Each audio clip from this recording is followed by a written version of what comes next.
Surprise guests, even though her name's right there. What is up, everybody? Welcome for coming in. We got lagging lagger Kristen up in the corner. We have Angie Resells, who's our guest today. Hey, And Jimmy coordinated all of this. So props to Jimmy. I've been asking him too. I was like, who do you want to bring on? But he's been busy lately, so I don't blame him for not getting it together. I don't know about his hat, folks. Let me know who your favorite team is. And we'll talk about football in a second. I don't know very much, but maybe the ladies here know more than me and Jimmy. I'm not calling Jimmy a lady. I'm a full-time reseller with entrepreneurs here on the panel. I hope you enjoyed the show. If you're not already, make sure to like, subscribe, hit the thumbs up button, and make sure to follow these three amazing individuals. And I'll let them introduce themselves to you. And if Kristen gets a little palsy, it's because she has a little stuttering problem, folks. So give her a thumbs up. It's nothing to make fun of. So true. let's get started. That's true. Sounds good. Who wants to introduce themselves first? We'll let Kristen go while she Yeah. has. All right. Oh, she's going. I think she's frozen. Yeah, it's really. Oh my God, I didn't know that, Kristen. That is. That's That is Really? amazing. Oh, when did you Yeah. start that? Oh, that's a great idea. Wow, that long you've been doing it? That's amazing. She came in strong on this one. She's great.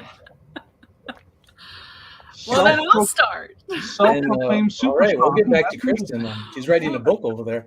We'll Yeah. go with Angie Resells. Hey guys, thanks for having me on tonight on premiere of football day. I had no idea. Obviously, I'm not a huge fan. I used to be a big Cleveland Browns fan. So they say once you're a Cleveland Browns fan, you are for the rest of your life. So that's who I would say I follow. I have been selling on eBay for over 24 years. Oh, Kristen's gone. And I have a YouTube channel. Just started a TikTok. Oh, don't look at it. It's really bad. And basically, my channel is same as a lot of people, just trying to have a reselling community, teach what I do, and just y'all are my friends. So that's kind of what my YouTube is about. Just the daily adventures of being a full-time reseller. And we also have Kristen and I and Rachel Strickland have a brand new podcast that starts tomorrow morning at noon Central Time. So that might be morning for you if you're West Coast. It's called Let's Do Lunch Podcast. So that will be premiering tomorrow. You definitely want to go check that out. It's a little bit of life, of friendship, and reselling from a woman's perspective. And we think the guys will enjoy it too. So we hope you check it out tomorrow. Now, is lunch provided? I'm just joking. We're not going to be eating lunch BYOL. because, yeah, bring your own lunch because we decided no one wants to see us with, lettuce in our teeth. So we're just going to have drinks. Gotcha. She did say woman's perspective, and already that's the male's perspective. Is there going to be food? Yeah, Even exactly. if we don't like things or not interested, it's like, is there food?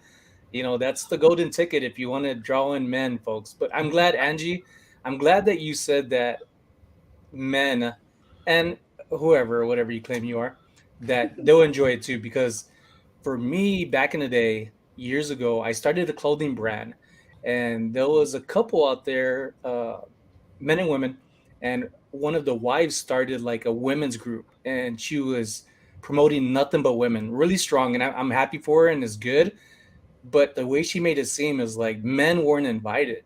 Oh, So for her to tag me and stuff, I felt like, why should I support this if I feel excluded? And I want to help. That's always been me. So I'm glad right. you said that, because that makes a huge difference with the way people think. People want to Yeah. be included, or even if they don't want to, even the gripers will say, well, they never invited me, even though they don't want to Right. go, but the invite is there, so they can't say that. So it's good that you Oh, say that. absolutely. Yeah.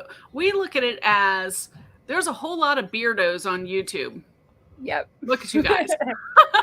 There's Yeah. not nearly Some of as them many. There's not nearly as many women. So it actually might be interesting for the guys as well to hear some of the things that we are interested in reselling and the struggles sometimes that we go through, the guys might not think about, and just a different side of it is all. And we'll have guys on. We're not against, the guys. We just kind of want it from a little bit different angle. And we hope it's unique enough that you find it entertaining and want to come back. Yeah. I mean, we love our beardos, but we also like to, hear about it from other girls too. Yeah. We're all in the same boat, just different perspective. Yep. Hey, I'm looking forward to learning. I'm looking forward to learning from you. I think it's going to be fun. Yeah. And we'll probably be making fun of ourselves and others regularly.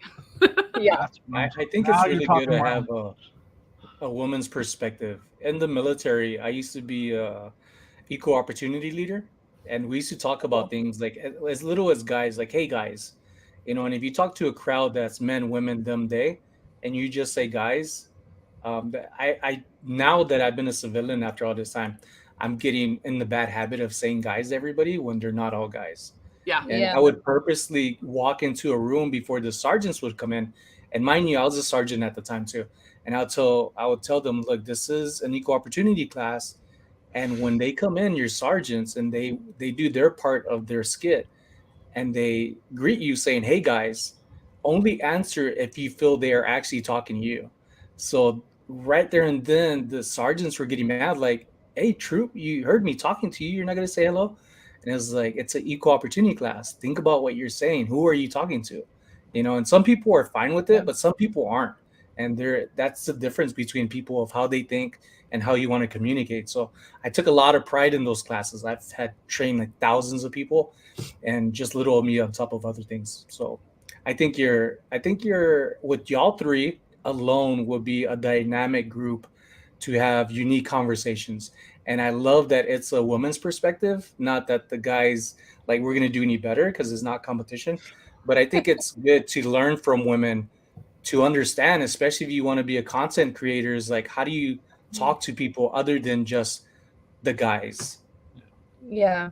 I think it's nice too that we're kind of filling a little bit of a void. There's not a lot of other girls that are talking about stuff like this as a group, but we do definitely have a dynamic, because when we recorded our first podcast, all of us were like, oh, well, we should probably wrap it up, because we just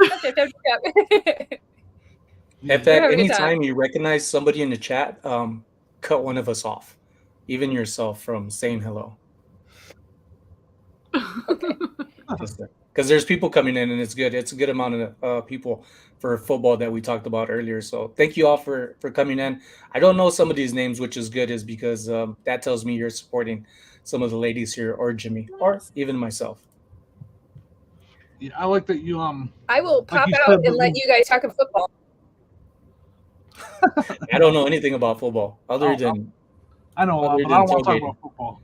I want to talk about, like you talked about, the void, and especially, there's definitely some creators out there on YouTube making pre-recorded and some lives, but the podcast, I'm very interested in the podcast format. And how are you guys? You've recorded an episode. Have you recorded more than one, or is it just the one? Angie? I was going to say Kristen. We have only recorded the first one. We already have the second one scheduled with our special guest, which I don't want to say yet. You'll find out tomorrow, so you have to tune in. But our first guest is actually someone very familiar to everyone, and I think you'll be pretty excited to hear her perspective on things. So, but we plan on having it every single Friday. And we're also planning on syndicating it to Spotify. What else is there? iHeartRadio, Apple iCast, or what? To all of those as well. But we won't send those. We want the first episode to be out first, and then it'll go to all those, so people can listen as well. If they can't watch, that's fine. You can get it on a different format. But right now it's going to be a once a week event every single Friday, because let's face it, ladies like to go to lunch on Friday afternoon. We're ready to get our gossip on. So that's what we're going to be doing. And we hope people are out there eating their lunches and just hanging out with us and enjoying lunch with us. Right. Cool. And how are you enjoying that format? Like, do you like pre-recording it and just kind of chatting amongst yourselves? Not, because when you do a live, you got the chat, and we enjoy the chat. But podcasts, from my experience, I've already found out, it's just kind of fun to just talk amongst yourself, joke with each other, and kind of stay on the topics that you like had lined up. How are you enjoying that? I think it's been great. It does feel like you're just calling up your girlfriends and sitting there talking about all the stuff that's going on in your life and the things that you're dealing with as a reseller and, other people that get it about what you're talking about, and not having to just hang out at home all by yourself all the time. So if everybody else is, sitting there listening to our conversation too, I think that they're going to feel like they're part of it. So, because they're going to be able to relate to. We've had so much fun having our discussion too, so I think it's going to be great. But see, now we're friends in real life now too, because we're friends online, but now we're friends in real life, and so it kind of is just. I mean, it's literally was like as if we were just sitting there having a conversation, and y'all were listening in. So it's kind of fun, and we love the chat, and we will probably have some lives where people can come in and chat, but it's nice, when it's just, you don't have to stop the conversation for answering questions or saying hi. And we love that as well, because we figure sometimes our fourth person is going to be the chat. We want y'all to come in and talk to us, but it's kind of a different perspective when we're all chatting and can just, go with it, with whatever's happening. And we kind of don't really have a topic.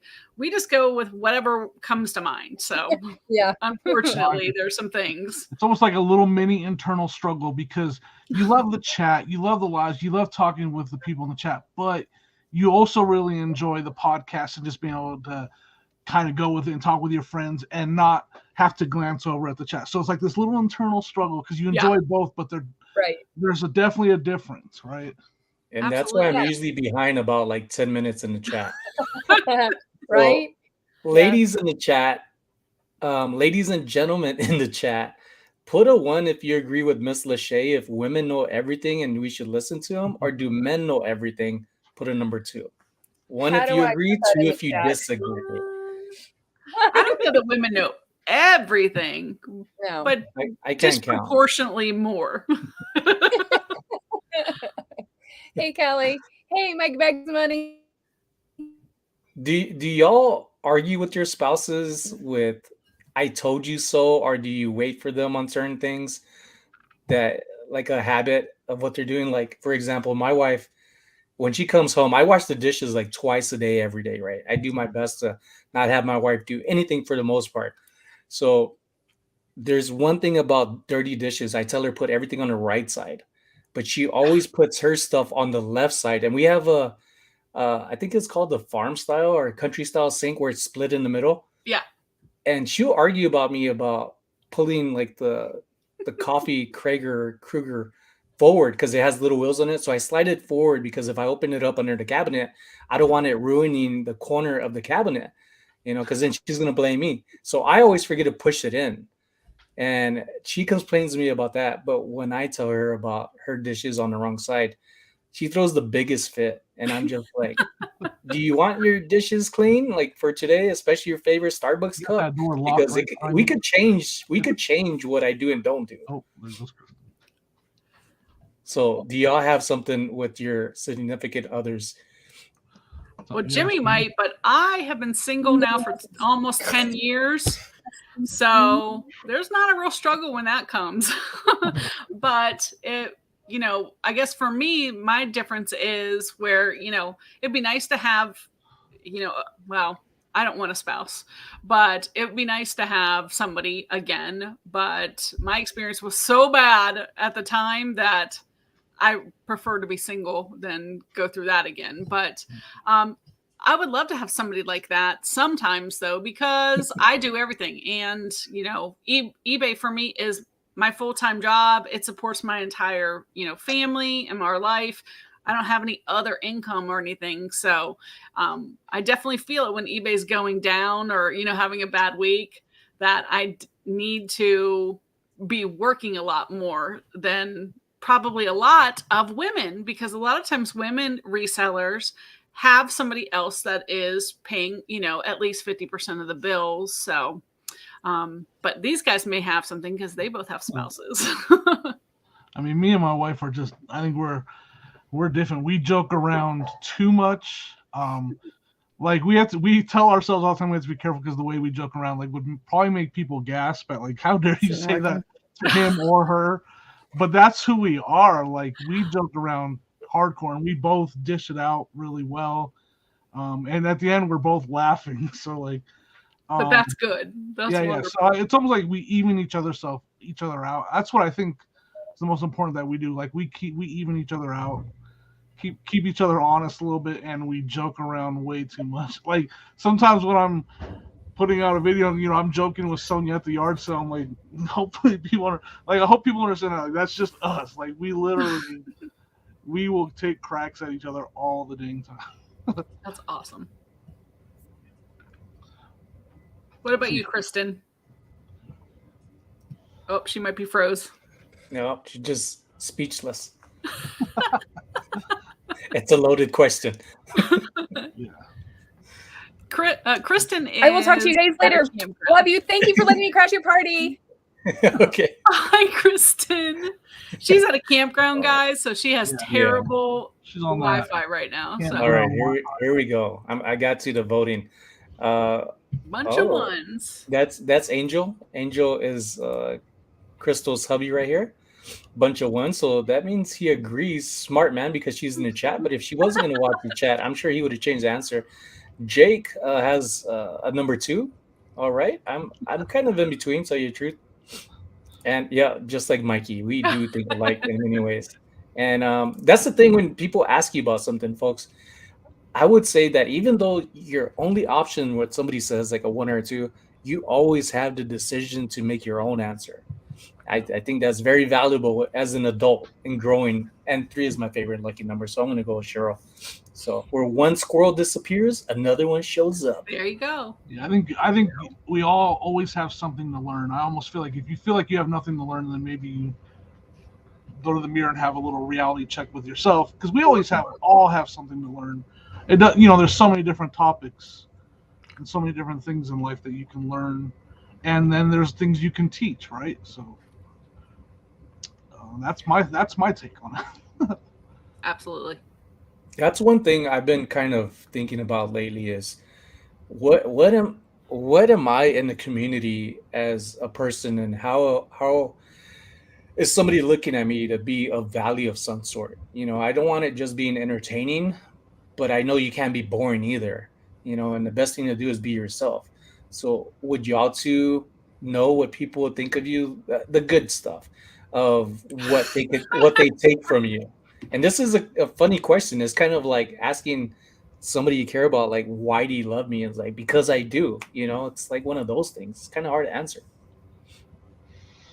What's the question again? One more time. What are your viewers and your supporters like? What do they take from you? Like, what do you give to them? What do I give to them?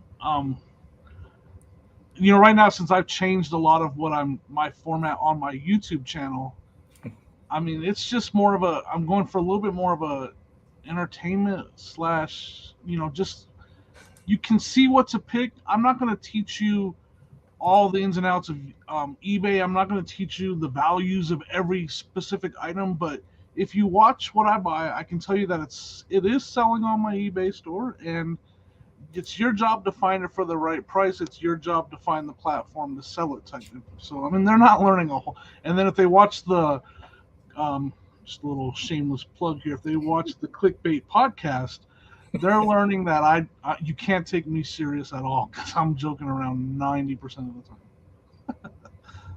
Angie, I'm 100% interested to hear your answer to that question. I think for me, I really try to come across as I'm talking to people like a friend. I don't want to be like preaching to anyone or like telling someone this is the only way to do it. But for me, I really came to YouTube to encourage people, to don't be afraid to think outside of the box in things like getting out of debt, or what to do with all your items when you retire, or the stay-at-home mom who can't go to work because she has little kids at home, but still needs to try to make more money for their family. And so I spend a lot of time trying to talk to people about, hey, you can do this. And this is something you can start with no money, very little effort. Yep. Get on eBay, and here, I'm going to show you how, and you can get out of debt, and you can make extra money to pay for, your kids' tuition, or for money for a vacation that you might not be able to have, or to buy a new car. Or I've talked to tons of retirees and tried to tell them, your kids don't want your crap. It's time to get rid of it, and here's how you can do it and make money that you have for the rest of your life, and enjoy the freedom of not having junk all around, especially when you know the most out of anyone. So I think for me, I try to be teaching, but there's so many channels that are like sell this and not that, and do this and not that. And I just try to let people know that there's lots of ways to get to the same end result. But the first thing you got to do is start. You got to get out there and put yourself out of your comfort zone, and don't be afraid to take chances. And as a woman's perspective thing, don't be afraid that you can actually be a head of household if you wanted to. You can be an entrepreneur. You can be your own boss. You just have to believe in yourself and put the effort in. And I think that's really what I want to portray, is just, empowerment to say you can be your own boss. You can meet all your goals and things. You just have to try a little bit harder and look at things from a different perspective, and you'll be able to succeed. So I'm hoping that's what people get from me, and that answer we'll see, hopefully way better than mine. Just saying. But I was like, how am I gonna answer that without trying to one up and just be honest? But Susan right here is actually, I think this is like the simplest form of answering that question, is giving back to a community, because a community doesn't have to be where you're living. It could be wherever you are. And we talk about this as well as a lot of people do, who appreciate the community they're in, what they receive in return of giving naturally. And I feel like I found myself in a way through reselling and being a full-time reseller. Yes. It was a little scary at first, because it's more of my wife I'm afraid of. I'm like, man, I better not fail, and it's because I don't want to, and I don't want her struggling. She stresses very easily, and she works really hard. So I'm not trying to add to it, but it's like I just had to show myself, even though she may not have felt I could do it at first. And it's just it wasn't that she didn't believe in me. It's just not a thing people are accustomed to, who have worked for people their whole life, and seeing people work for other people. So when I started doing this, it started changing every month, a little thing. After a few months, our friends, she's like, people would ask like, oh, how are you and Sonny? And she was like, oh, Sonny's doing good. He sold this thing on YouTube or on eBay. And I'm like, you gave me a compliment? She'd be like, be quiet, and then she would shut off. Like, she's not big on patting me on the back. She's not like that. She's come up through a very hard childhood, but she's very strong, very smart. She's super loving, a little strict with me at times. And I always tell her when she gets on my nerves, like, okay, mom, like, I got it, but I think it's in so many ways, Susan nailed it right there. And I think I'll start answering that when people say, what do you do for reselling? It's like, and that's another thing. It's not just reselling that we do. That's just a term that's like umbrellas other things and titles that branch off underneath. Yeah. There's so much stuff. Great answer, Susan. Thank you for making it easier for me. Yeah, I think with your answer, and I think like the sky's the limit with your channel. And I want to say, like, I want to help teach some, but make no mistake about it in the chat and everybody, like, if you go the teaching route and helping teach people, as her channel grows, it's going to be it's a lot of work, the teaching channels. And I know you can do it. And it's just like, I don't know if that's for me. I don't know if because I don't know if I have the ability to teach at that level. Like, I don't know if I have it in me, so I kind of backed away from it because I started to get questions and stuff that I don't know if I'm comfortable with being the person giving the answer. You know what I mean? So I was true to myself and stepped back and kind of went more for the picking. This is what I'm finding stuff. There's channels doing the teaching, and I've met creators that do the teaching, and the amount of work that they put in is amazing. Like, it's a lot of work. But it's also very successful. So. But that's why we all have different types of channels. I mean, I love to watch your channel, Sonny's channel, because I love to see what you're getting. Oh my goodness! Hello. This is that's my buddy right there. This is Sonia's and Jimmy's little buddy. That's my best good friend right there. Oh my goodness, so cute. I'm not talking about Sonny. I just use him to get thumbs up. Yep. Right there. That deserves it right there, guys. Pretty good though. Yeah. Now, the problem with YouTube though is until you get, well, Sonny's getting there. He's getting up there now. But until you get to a certain level, it is, and Jimmy and I are not there. It's a passion. It's a love project because you're not making any money. So for me, with eBay being my full-time income and, my only income, I have to balance it because if I'm not having a great week on eBay, I just have to work harder. And the amount of time that it takes, y'all know, investing in YouTube, it's a lot for very little rewards other than personal satisfaction. Mm-hmm. One day it might be different, but it's kind of a passion project. Yeah, I think if it wasn't for the friends we've made, right? Like, exactly. I think I would have given up by now. 100%. Meeting people like you two and becoming friends with you two and many other people.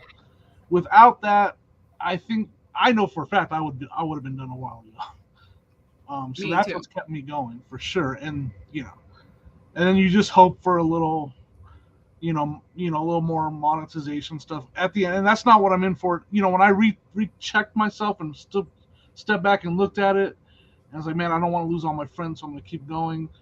The money isn't the goal now. It'll be nice as it starts to happen. I'm sure you guys are starting to see it happen a little bit more, but it's not the goal anymore when I reset things. This much. Yeah. And a lot of people might think that, we get, jealous if somebody starts to grow really fast. I don't feel that way at all. I absolutely feel that way. Really? I'm like, damn, why me? Why not me? No, I'm just joking. No, I mean, I love it when, I remember when Justin Flippin' Accounting was at 1,000 subs and overnight he's at 26,000. I remember that. I was like, wow. We all would love that for that to happen, but no, I just love to see people, just doing what they love and teaching, just sharing what they do for a living and then succeeding and people liking what they see. So that's wonderful.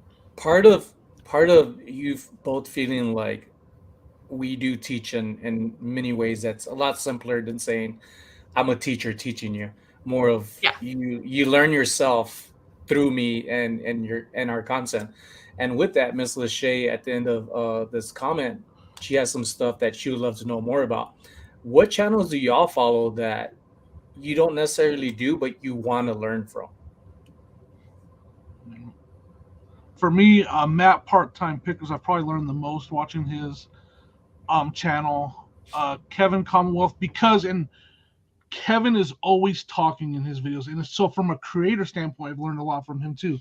But Kevin will pick something up and he will talk about it right there while it's in his hands and explain to you why he's thinking about getting it, why he's not thinking about getting it. And so I really enjoy that. And then, then for me though, it's all about the creator standpoint. I'm watching people like Sonny. I'm watching people like The Art of Resell because I want to learn the creative YouTube side of it. I'm pretty successful on the reseller eBay side, and there's stuff for me to learn, but I'm very successful so far on my eBay. So I've kind of stopped learning as much there, and I'm trying to learn more about the creative side of YouTube and Instagram. This guy right here, and TikTok, like Angie said, a little bit of success on there. So for me, it's a creative learning experience. I'm trying to learn how to create better. I'm laughing because when Jimmy discovered Instagram stories, forget about it. Non-stop. It was like nonstop all day, Jimmy. Hey. I would like them, and then I'm like, I can't like 40 things. It will make me look very stalkerish. So when Jimmy came down to visit and stay with me and my wife here and Tip for a weekend, or a couple of days, almost a week. His first thing when we stopped to go eat, because I was hungry, it was early in the morning too, and I don't think we got home. I think we're in Twin Falls, Idaho, and got back at 2 a.m. And then 3.5 hours later, I'm getting up to drive to the airport to pick up Jimmy and Sonia. And one of his first things, other than a hug and hello, it was like, hey, I just want to let you know I have this Instagram thing. And sure enough, like every few minutes, he's just like, oh, look at that. Look at this biscuit. Oh, look at this fork. Let me turn it upside down. It'll look better this way. Fork. And he was all over it. I'm like, that story button, I should have never found that. Dangerous in the wrong hands.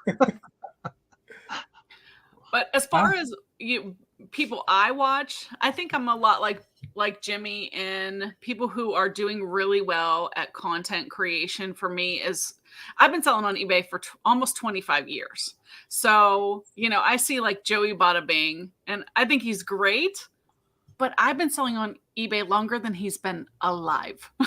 I mean, so while, personality and his enthusiasm and stuff, but not probably learning a whole lot from him other than, scaling, I guess, if he starts doing that. But let's see, I have to say, I appreciate Kat, the nurse flipper, a lot, because I really think that she has created her own niche business. I mean, not only is she killing it on eBay, she's also doing great with YouTube. She has her own classes. She's, monetized in so many areas.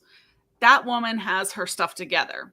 Mm-hmm. I mean, seriously, if you're looking to monetize, that is someone to emulate for sure. And she's one of the people that I talked to. I told you about a lot of work she puts. Yeah, I mean, she must never stop working, because how you have time and to have a, to have Dalton in the middle of all of it, she's killing it for sure. And one thing about Kat, she's not in a place like I am here in Vegas that has an abundance of stuff. She's in the country what she said, of she's Florida. like in the middle of nowhere, bad signal, and very little thrift stores, I believe, maybe. And she does everything. So there's really no excuse when it comes to, well, she has everything. Like, no, she doesn't. She has enough to make it work. And that's one thing I've learned in college when I went for digital media. One of my instructors would always say, learn and apply every little thing. So, and then you just make the most with what you have, and you have to. Can't boohoo me. You got to just go for it. Yeah.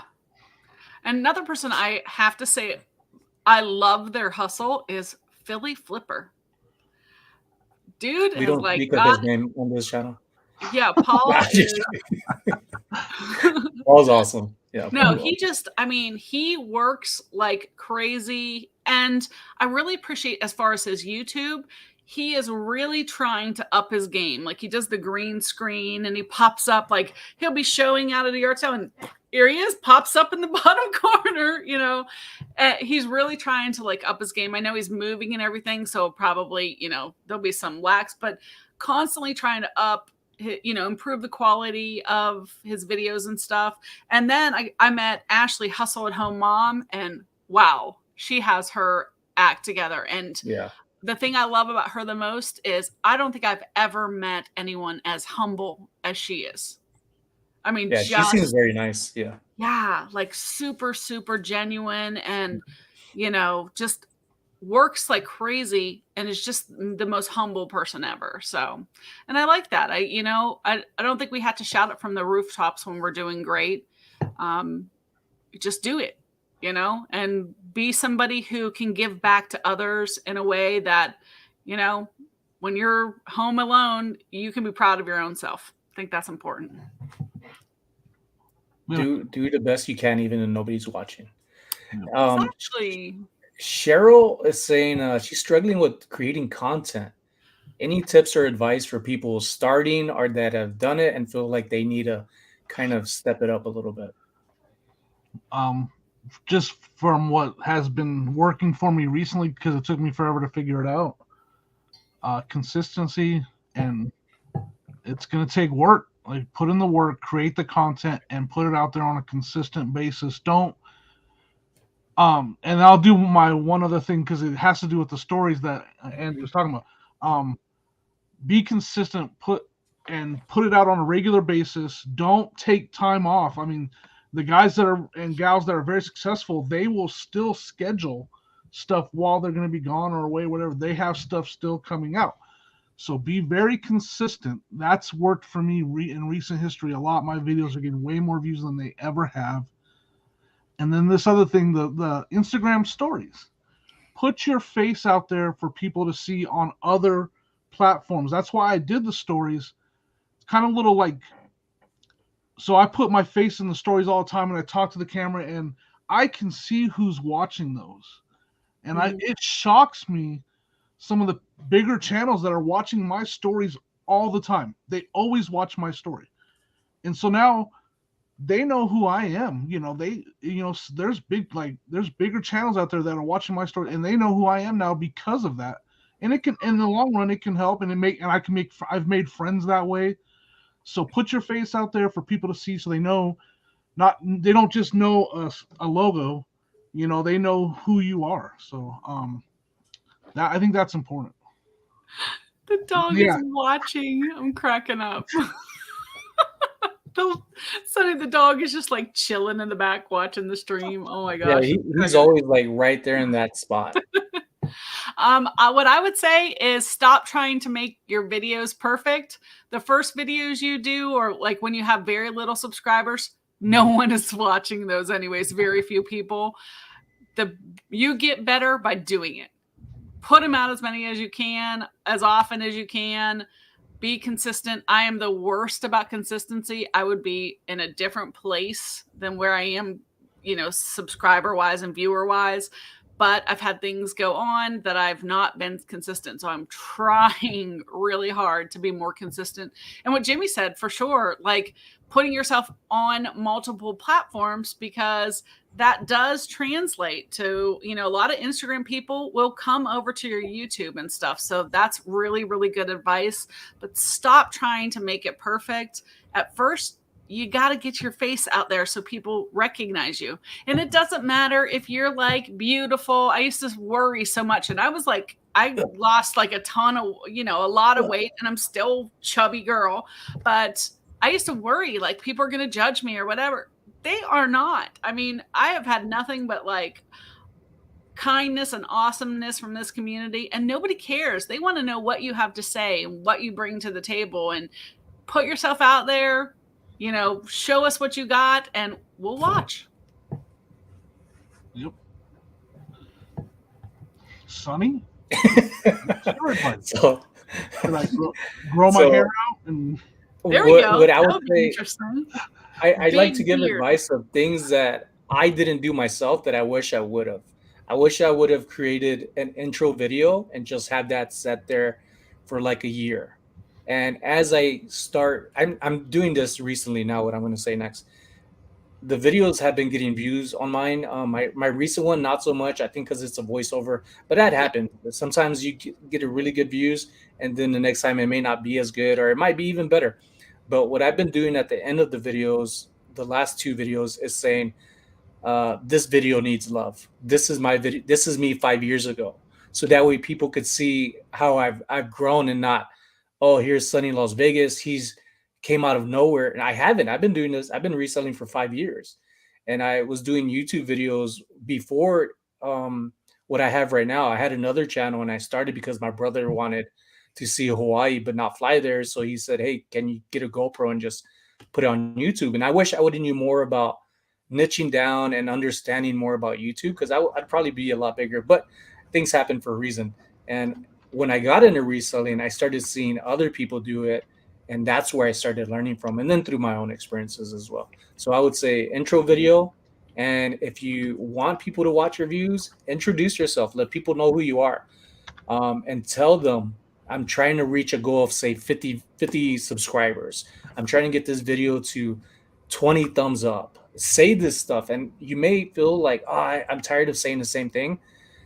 The people that come up and see your stuff, even within 15 seconds, your introduction of yourself, maybe somebody new or somebody that was turning it on followed you, but then had to step away, because people don't just come on YouTube and are stuck to YouTube the whole time. I know I come in and out of other people's lives, and I do the best that I can to support it and give some view time, especially things that I'm interested in. If I'm not interested in it, just like I'm pretty sure other people who at some videos, they're not interested in it for that particular one or so forth. So they'll just not even watch it. But at least introduce yourself, who you are, what you do, what your goals are, and then just jump into your video.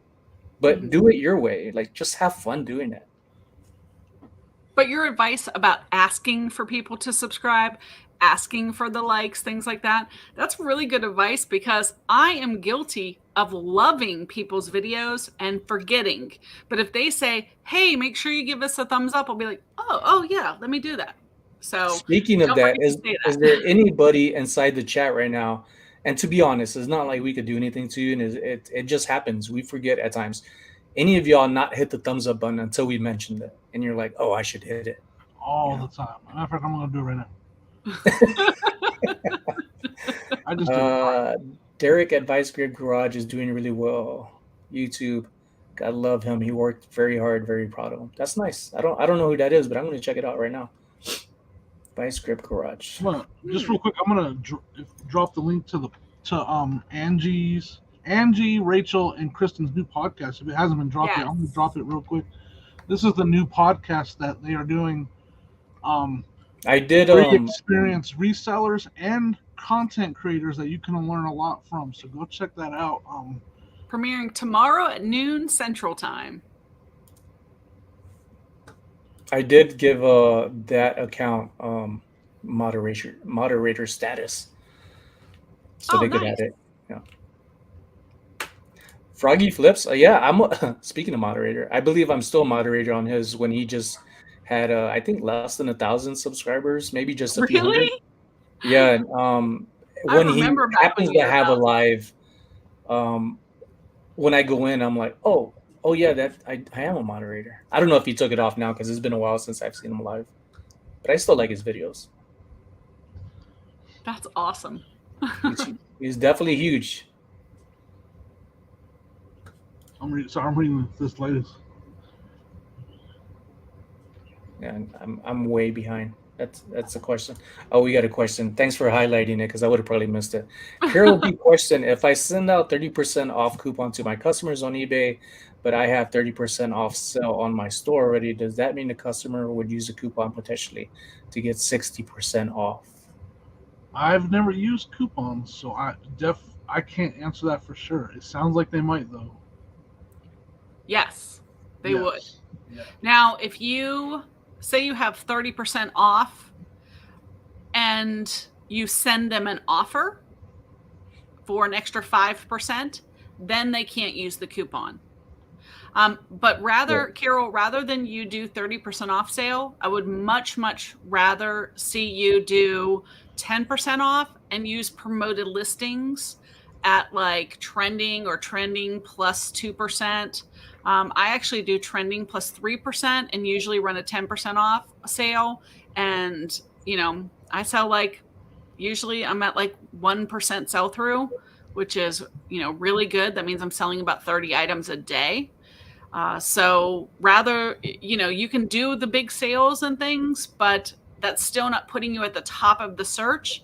Using those promoted listings, yes, eBay gets a little bit more money, but you could also too. And it's pushing you up to the top, so customers are seeing your listings before they see everyone else's. Yeah. I will say that's great information. Some people don't like to promote, and that's fine. I almost want to say that's fine. I'll take that higher. I will promote tonight, trending plus 3. A selfish answer is, yeah, don't promote. That's fine with me. you can end the promotions early too, so it's not like you have to stick to it. You don't have to stay to it. But speaking of promotions or offers and things like that, when you go on vacation, if you're planning on doing it, you have a store, I believe, don't send out offers about a week prior, especially when somebody puts in your item sold but we're still waiting on payment. It's going to ding you even after you change the time frame afterwards. But this is one thing I've learned, especially with the comment of if you had 30 and 30. I did that with 15% off and then set out a coupon. And I was looking at like, yes, this item sold. And I was like, wait, what the hell? Why am I only getting this much? And I realized then it took on both of them. Yeah. Mom Knows Treasure says a coupon only works for a buy it now, not an offer. Exactly. But if she's running a 30% off sale and has a coupon, they would get both. And another thing, Carol said she runs a 3.5 promotion on all your items. Make sure that you're ending your promoted listings event, essentially, at least once a week, if not twice a week. Because after so long, that promoted push that you get you get a boost at first and then it kind of levels off and comes down. So end it. And if you're doing, trending plus 1%, do trending plus 1.2 and then change it to trending plus 0.8. By constantly upping that sale or that event, the promotion event, it keeps you fresh with eBay. Same with your sales. I change my sales twice a week, even though I'm still doing 10% off. I end it, and then an hour, I have it on my calendar. An hour after it ends, I redo it because that again gives you a boost. Yeah. Just some advice. Yep. Good advice. She's been doing it for over 20 years, folks. And there's numbers there to look at that back that up. If you go into your advertising dashboard, one thing I've always kind of said, just looking at my advertising dashboard, I'll kind of use a generic numbers here, but I've kind of always liked this. I've used the what's the word I'm looking for? The analogy of if you had a brick and mortar store and a salesman came into your own store and said, I have a sign out here that will cost you $600 a month to rent the sign, but I'm going to guarantee you $10,000 in sales every month from just that sign. That store is going to rent that sign every time. No store is going to say no to that sign. That's what promoted does for me. Yeah. What it does. And the numbers are there every month, and I can look at them every month and see the results. So from that standpoint, it's a no-brainer for me. And listen, nobody wants to give eBay more money. Right. We understand that. That it stinks. But you have to look at it like what Jimmy said. It's a marketing fee. If you had a brick and mortar store, you would have to market your business. So that promoted listing fee markets your item among eBay, pushes you to the front. And if you can sell an extra $2,000, wouldn't you pay $200 to get $2,000 of extra sales? Yeah. I mean, and so it comes down to in your buy cost. You got to make sure you're buying things low enough that you can cover that. But I look at it as my eBay fees are about 20%. That's promoted listings, and then your 12.9%. And then I know that when I list the item that I'm paying 20%, and I'm okay with that. Yeah, me too. Totally agree. Random is Key TV. I've been following Adam here. It's his name, Adam. He got me on another site. It's kind of similar to Whatnot, and he ended up messaging me today about just getting on eBay. He's trying to do more what Angie brought up, just being productive and using reselling as a platform to help you get out of struggles. And that's why I started. I was struggling. I didn't have a job when I moved here from Hawaii to Vegas, and I jumped on thrifting, and I knew with the first sell, 69 cents into around $21 to $22 within 4 days. Right. I was like, what else can I find? Like, it just, a bulb turned on, and that's pretty rare for this noggin. I got the nice hair, but the brain cells are something I try to find on eBay or at Walmart on clearance days, but nothing. Sonny, seriously, you have like so much better hair than I have. It's dark, I know. No. So Adam here said, I just started YouTube years ago, stayed on it, then I didn't post anything for years, wondering if I should wipe my old videos and start a new one, or just post and leave them. So if it's been over a year, those watch hours aren't going to matter anyways, because it's a Mhm. rolling year on watch hours. Now, if you're not, but I will say if you're not changing your content, I'd keep it there. Some of my old videos get a lot of views. Now that I my guess channel. Go a ahead. lot depends on how many subscribers you have. Don't you think? Because if you end up if you like have like 5,000 subscribers and you haven't done anything, I think it would hurt you to have that many subscribers and then start doing new videos where most likely those subscribers are not going to come back and watch. A lot of people move on what their interests are over the years. And so having that many subscribers and a super low viewer count would actually cause YouTube not to want to push your videos up. You're better off having less subscribers and more of those subscribers watching than having a ton of subscribers and no one's watching. Because at the end of the day, YouTube is really about views, not subscribers. They matter. They definitely matter, but it's really about views. At the end of the day, I've seen. So we used to have someone in the community, Rev Resell. He went from reselling to an automotive repair channel, Rev Resells, yeah. Rev Restore or something like that now. Yeah. And his channel, when the automotive channel was getting 3 times the amount of views he had in subs. So his sub count was decent and it looked nice, but the views were what was amazing me. Like his views were skyrocketing. So I mean, at the end of the day, he was as happy as could be because he's getting the views. It was almost like people were watching his channel like a TV show. Like they weren't subscribing, they were just tuning in regularly. That's awesome. We all wish that could happen. It could happen, I believe, if you follow what you're naturally good at and like doing, rather than trying to reinvent something that's cool. And it's fine if that's what you want to focus on, but sometimes the answers of what we should do have been there for years. Like, for example, me being an artist, born and raised artist with 2 parents artists, my brothers and sisters artists, relatives artists. And to me, I was always looking at what job can I apply for to be happy and to make money. And when I got out, my wife was the one, props to her, I love her to death. When I went to my second tour to Iraq, I didn't feel invincible anymore. And I called her on the phone when our little taco truck phone call booth type thing came into Iraq. And I was like, hey, how you doing? I don't know if I could do this anymore. And she was like, are you okay? And I was like, no, I'm fine. It's not that type of I can't do this no more. It's I don't feel invincible. And I've literally walked through mortars where people in the bunkers are like, Sonny, in slow motion and just dust, boom, boom, boom.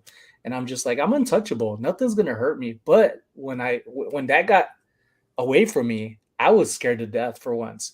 And my wife said, well, what are you gonna do? I said, I don't know what I'm gonna do. And she said, well, why don't you go to college? And I honestly thought I was not a college person. And before I knew it, I was excelling beyond my peers to where the school got me in. So she's the one that said, you should do graphic design. I said, what's graphic design? Right. And she was like, well, you do. You're an artist. You just do it with computers and tools. And I'm like, really? And that was me because I was in the military. I didn't know about this other stuff either because I was just a barracks kid at the time. I just wanted to party on the weekends, have a good time, and not look at anything else because nothing else mattered other than I'm in the military. This is easy, and that's all I'm going to do until, for me, it ended personally. And then there was a whole nother world, and I'm still learning a lot. And one of them is football, it being Thursday, and I appreciate all of y'all for coming in because I was really one thing I hate, folks, is I worry about, not so much hate, is that if I bring people on, I never want them feeling disappointed like I didn't deliver. So I do my best to do what I can. So I appreciate you all. You are making a difference for me right now. And the comments and everything going on inside the chat. Thank you so much for supporting people like us for what it is that we do. Absolutely. I have a question based on what you just said for Angie. because you talk about being an artist, and I consider creating on YouTube kind of an art form, because you get like an artist gets an idea in their head and they put it to paper, or they put it to music, or they put it. So like, I struggle with that. I have ideas that I come up with for YouTube, and there goes my hands again, and I struggle to put it into video. Like the ideas never come out the way I plan them in my head, and I struggle with that. Are you comfortable at, like, did that come natural to you, like creating content? When you come up with an idea, does it always like come out the way you want it, or do you struggle with it a little bit like I do? How does that go? Oh, I think we all struggle with that for sure. I mean, there's been videos that I've made and I've watched them as I'm trying to edit them, and I'm like, this is terrible. I scrap it. I'm like, no one's going to want to watch that. And then I do videos, like I did a shipping video. I never do a shipping video. And it was like super long. It was like 40 minutes long. I'm like, I'm just putting it out. There you go. And people are like, we love it. It was great. We love seeing shipping. And I'm like, really? I thought it was terrible. But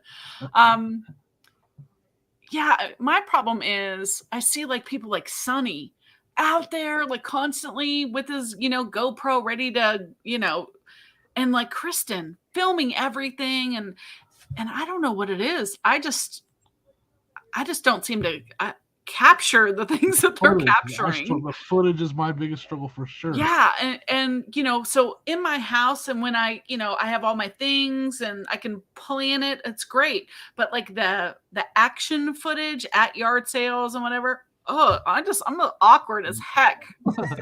I went yard sales with Kristen a couple weekends ago, and it was funny because she's recording everything and I'm failing miserably.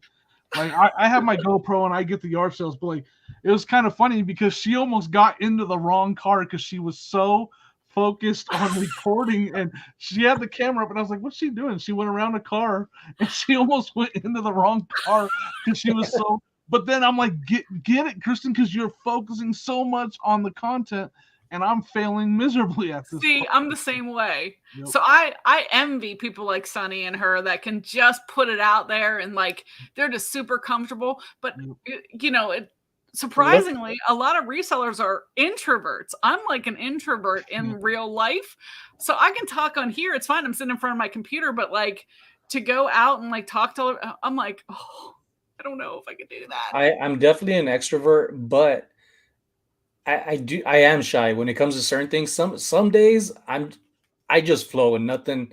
I don't think about it. I'm not in my own head. And then there's some days where I'm like, I'm gonna do this. I'm gonna record myself. Mm-hmm. I'm talking. All of a sudden, a person shows up, and I'm like, score.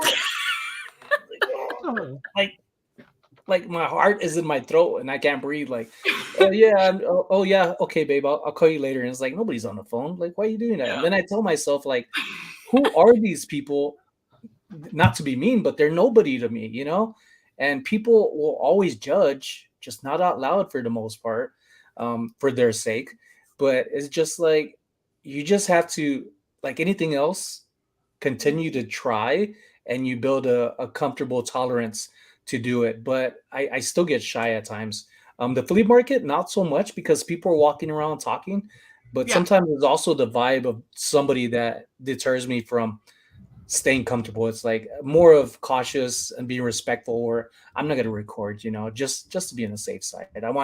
I want people to be comfortable as much as I am. So I'm not going to make it all about me. I'm going to make sure other people are the same way. And if any of y'all are coming to Vegas in October, Jimmy's going to be here.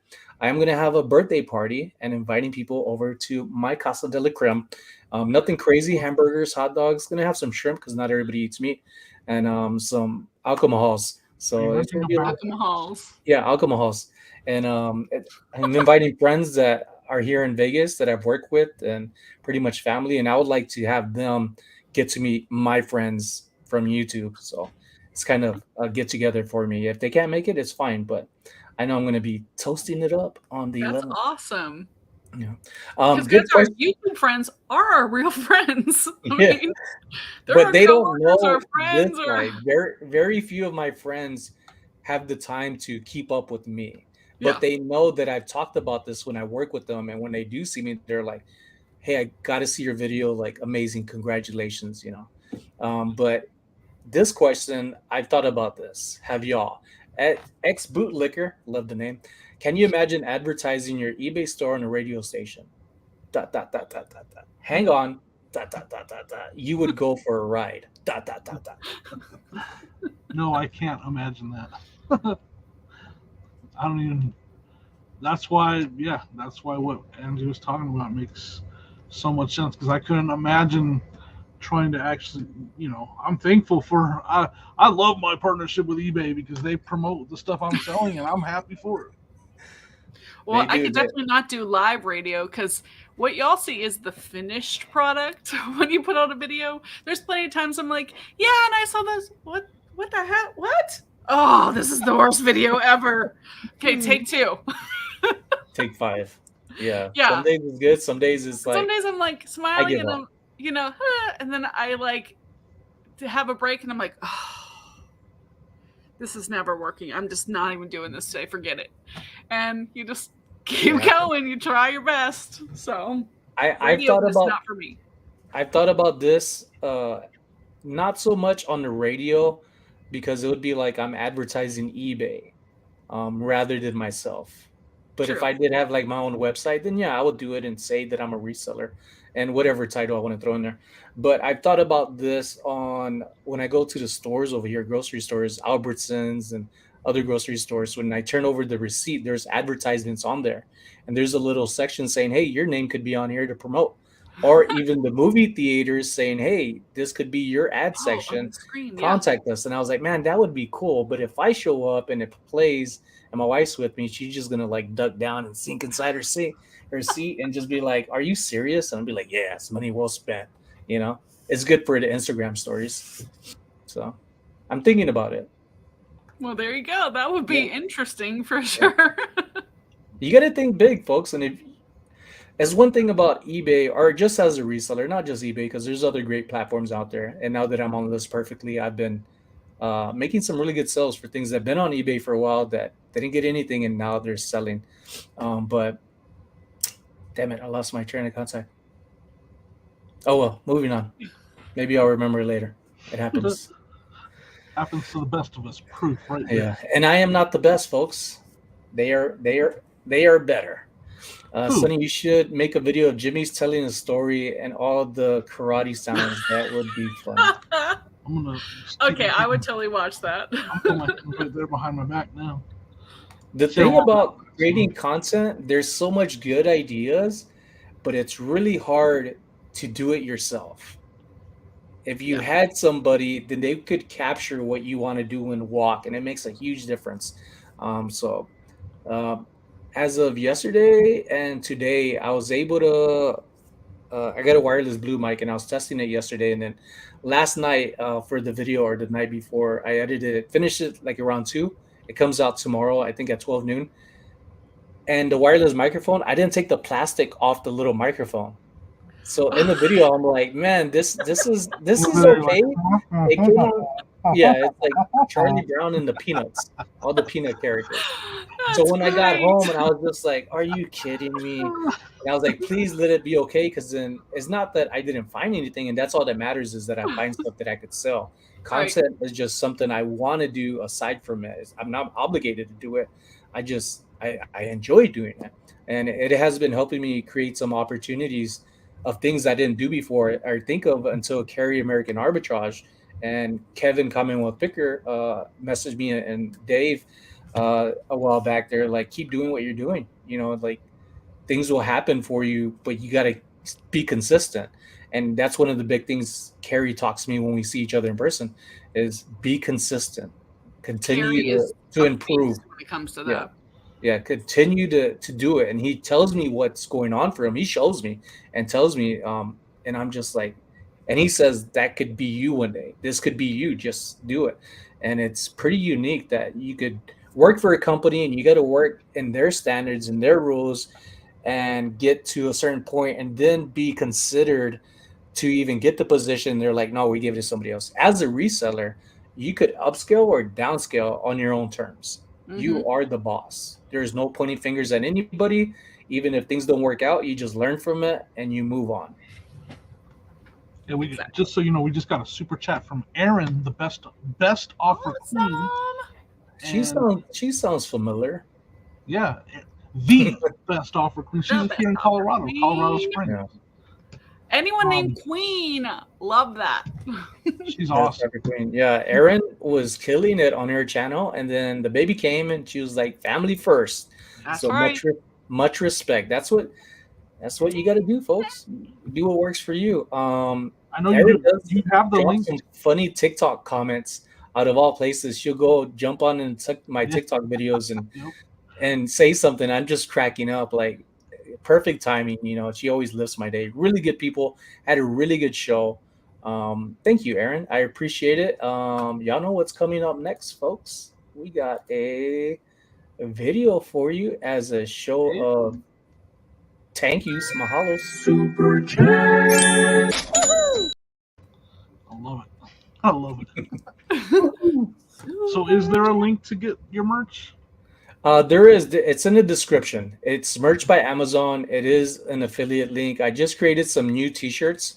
I've been getting people saying, "Hey, you need to make something of a peanut." Kimberly was one of them. She's a viewer from out in Texas. Shout out to everybody in Texas. That's where I'm originally from. And also people visiting all the way from Australia and every place in between. I saw the comments up earlier. Thank you, everybody, for coming in. That's awesome. That's one thing that I love about YouTube too, about social media. You don't have to pay for a plane ticket with it being so high right now. You could just jump online and meet new people and mingle and learn some stuff and have a good laugh at the same time. For sure. For sure. Go big. Somebody had a question up there about repeat buyers and coupons. That was back a ways. You had it up on the screen just a little bit ago. Yeah. I would just to answer that quickly, I get very, very few repeat buyers. Once in a while, and usually if they a repeat buyer, they're buying multiple things on the same day. But I mean, you can send coupons to people who have bought from you in the past. But me personally, I don't see that I get a whole lot of repeat buyers that way. I do like that they say now if they're a repeat buyer, but they're pretty few and far between. I get quite a few in the video game category. I think that's where I get the most. That's a good category for that. A lot of repeat buyers in video games. But other than that, I don't see a lot. Yeah. And I don't sell hardly any video games at all. So, I mean, it definitely could help. It won't hurt. Having, as you watch your store and then grow your store, you'll start to see you have people that follow your store. That helps as well. And I think that the promoted listings and your sales are going to reach repeat buyers if they're looking for your items. The problem with eBay is it's not like Walmart where I can send a coupon and they can come and get anything they want. With eBay, you're limited to what I have to offer. And, that's great, I guess, if you have a super big store. But I only have like 3,200 items. And so you need, and I carry I'm not niched down at all. So it's all over the place what I sell. Twice as many listings as me. I have twice as many? Yep. Yeah. But it's still everybody in the chat, how much listings do y'all have? Altogether, even if you're on more than one platform. I have on eBay 357. I've been trying to get 357. I've been trying to get a 400. The highest I've ever had it was 427. But as I list, sales are coming in. Yeah, and that's a good thing. That's for sure. And then other things aren't on all the other platforms like Mercari, Poshmark, Depop. Rosie has 900. Yeah, I've been moving up there, but I'm making good money. I'm doing my best to look at something Mike Flipping Goodies said to me when I first came back to YouTube. Well, when I came back again to YouTube and said, "Hey, I'm back and I don't want to let people down. I'm not leaving this time." Sorry, not. He called me on the phone. He said, "Hey, don't look at if you need any advice first, let him know." And he's been more active too on his channel with Krillin and some guests about what he knows. And I would say he's very knowledgeable. And one of the things he said, you don't want to just get high numbers. You'd rather want it to be to where you have the least amount of items to get the most profit, and be more than anything 100%. the least amount. So I buy stuff because I can afford to, and I feel like the profits I could get from them are worthy of getting for the price that I get them for. So that's why I have quite a bit of stuff. Eventually, my wife is probably going to burn some of the stuff like she threatens me with, but we'll find out when it goes to that, and maybe we'll be on the 5 o'clock Las Vegas news one day or something. And somebody said they hope to be at 30, 3,500, and say that's only, but everybody's at a different point. You might be just a part-time seller, or you might be selling like super high dollar items or whatever. It just what works for you. I am all about the quick flip. I have a lot, a huge inventory, for me. But this is all I do. Some people, if you're just doing it part-time, you don't need to have a store like I have. It's a lot of work to have a big store like that. But it's, I was an accountant for years, and I quit my job, to do eBay full time. So I have to replace that income. Yep. And that doesn't happen for me, unfortunately, on 1,000 items. I have to have that kind of number in order to, produce that kind of income. Right. Yep. And an important number to me is how many are you shipping? If you look at, I don't look at my 90-day total so much anymore. I look at how many I've shipped. Yeah. In my 90-day total, and that's an important number. So that's actually a number I focus on more than my listings, is my 90-day total shipped. How many have I sold? So I mean, that's that. You can have 5,000 listed items listed either not good items or listed too high or whatever, and your solds can be terrible. So that's an important number for sure. Yeah, 100%. And I'd rather that number keep going up and the active listings go down. We all would, right? Then you're doing something right. Yep. Mel's asking, question, with the thrift stores and flea markets being so expensive, are yard sales the only options? What are your go-to when it comes to buying your inventory? I'll start off by saying I don't 100% agree with that comment, but that's where, I mean, I'm successful every place I shop, I find stuff. But if I go with my best, yard sales are I do the best, but estate sales are right behind there. Here in the Denver metro area, I do great on estate sales. I have a couple thrift stores that I do really good at. And I've even done well at the flea market that's not too far from my house. I'm actually going to start going there more. Partially just for content creating, but I want to also, I've seen what this guy's doing. I've seen what Art's doing. I've seen what some of these other sellers are doing, and they're finding stuff. And part of leveling up, I call it leveling up in this, is not being afraid to spend a little bit to find the really good items. Adam with one listing on eBay. Now he may be laughing at this, and it might be something like, man, I only got one. But that one listing teaches you a lot. Titles, item descriptions, information on it, writing an actual or item specifics description, and then shipping and seeing how that works, weighing the items. I would say if you have items and you're not sure about the weight, that is one of the key things is shipping. Is that I don't know how Angie and Jimmy are, but I do not have free shipping. I used to have free shipping like the first year, and getting to know more about YouTube and other resellers, people were saying, I can't remember who because I would credit them, but they would say like, oh, just get rid of it, stop doing free shipping. And when I changed over to charging for shipping costs, I actually had better results because I feel like people who want to cheapskate you are gonna screw you over as much as possible. They have that intention. Not everybody, but most people.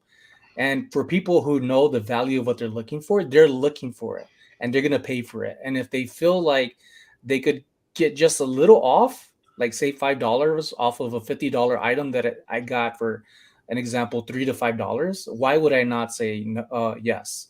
I've made mistakes in the beginning where I had a jacket as a John Paul Gaultier This is probably like a early 90s jacket. It had like a fox fur neck coat with skulls on it. And my wife, who I consider my good luck, I dragged her to the Goodwill store with me and I was like, come on, you're my good luck. You're my good luck. Finally, when she came, she walked in, she just reached out towards the rack, pulled it out, and she was like, what, you think you could sell this? She didn't even look at what she grabbed. And I was like, let me see that. And I was like, holy bajolies, right? $14 jacket. I got an offer for $700. I had it listing for $1,600. Wow. And I said, no, I want $1,400. And it never happened. It ended up selling for $400 a year later. Right. So that taught me is look at the profits. If you could always hold on to stuff, I still do it to this day where some things I'm like, no, that's too far low. I work with you, but what's reasonable? Even if I only bought something for $1, if I feel I could get more for it within reason, then I do that. Other times I'm like, okay, I paid $5 and somebody's offering me $20 and is worth 30. Like, yeah, sure, I might do it, but it all depends on my vibe and theirs too. All depends on my mood of that moment. I actually stopped doing free shipping to help buyers. It's kind of the way I look at it is I felt like I would, if I had something listed for $20, I felt like in free shipping, I would get a $10 offer on it. Mm-hmm. That same item I would have listed for $20 with paid shipping, and the same seller I felt like would still offer $10. Mm-hmm. And now shipping's covered. So I felt in my mind, and maybe I'm way off, but in my mind, I felt like I was helping the buyer out a little bit to not send an offer that I couldn't accept because shipping was going to be too much. $8 shipping, I'm going to make nothing on the deal, right? So if I did 20 plus 8 shipping and then they offered 10, I could at least think about it, So because I have offers open. So for me, it was something I did to help the buyer. Yeah. And maybe I'm wrong, but in my mind, I did. And there's no right answer. I mean, so if you're offering free shipping, that's okay. But here's the way I look at it. I run a lot of sales. So if I'm selling something for $20 that includes the free shipping and I want to give, like I'm having a clearance sale, 50% off. Now my item is $10, including free shipping. Yep. Oh, okay. But now once I pay fees and the shipping, the amount of money that I'm making is ridiculously low. So what if I charge, I had it at $16 plus them pay shipping at 50% off, then they're paying $8, but they're still paying shipping. Yeah. And the other thing is I get a lot of returns. I sell a lot of clothes. And if I offer free shipping, when they return that item to me, I have to give them 100% of their money back, even if, even though shipping was included in that amount. Right. So if there's nothing wrong with the item, I lose every single time because I've essentially have to give them back that original shipping. Whereas if if they give me $20, I have to give them back $20. But if I only charge $12 and they paid $8 shipping, they only get back $12 because the other money I've already had to put out. So I haven't, for at least 15 years, I've not done free shipping. Yeah. The only exception is occasionally on video games, if they're low cost ones and all the competition has free shipping, because I almost never get a return on a video game. And then if you do health and beauty, pretty much the whole gamut of health and beauty offers free shipping. But I would highly, highly recommend not doing health and beauty because I've been suspended 3 times this year for health and beauty, and I refuse to ever sell it again. Ouch. Yeah. I would see the alert. I just got suspended again. I'm like, is this like a continuation of the first video? Like it felt so recent. Pretty much. It's the latest round is CVS, I think, in California. A lot of CVSs were, what do they call it? Looted, and tons and tons and tons of their product was stolen. And so CVS has decided they don't want people to sell their products on eBay in case they're stolen, I guess. So I had a CVS item. This is, the 3rd time that had no expiration date, but CVS told eBay it was expired. and I reached out to eBay and I said, no expiration date. Here it is. I showed the item every direction. It, was like a face oil. It has no expiration. And they said, yeah, if CVS, since they are the license owner, we can't do anything about it. And, if you do it again, you're going to be suspended for 30 days, even though there was no expiration on it. At the end of that day, I took down every single HBA item I have. It was because I had way more listings, and I'm like, I'm done. I won't sell it again because I can't risk my entire business for a $5 moisturizer. It's just crazy, I had a beauty product. It was an oil. I don't know if it was for hair or skin, but I ended up getting it at Walgreens. Yeah. And their clearance. I love when I go to Walgreens, I go straight to their little clearance area. Mm-hmm. Sometimes it's a huge score for pennies to $1. I get home, I list this item, and within a few minutes it says, "Hey, this is a fake item." Like, mm-hmm. And I'm like, "How?" I have the receipt. And I did send eBay the receipt and said, like, I actually bought this from the store. How is this fake? Then should you be contacting whoever made the claim? Shouldn't they be calling Walgreens, stepping it up and like, hey, you're selling fake stuff? Because it's illegal to sell fake stuff. And I know that's just me just being a little pouty about it, but it made no sense to make that claim when it was untrue.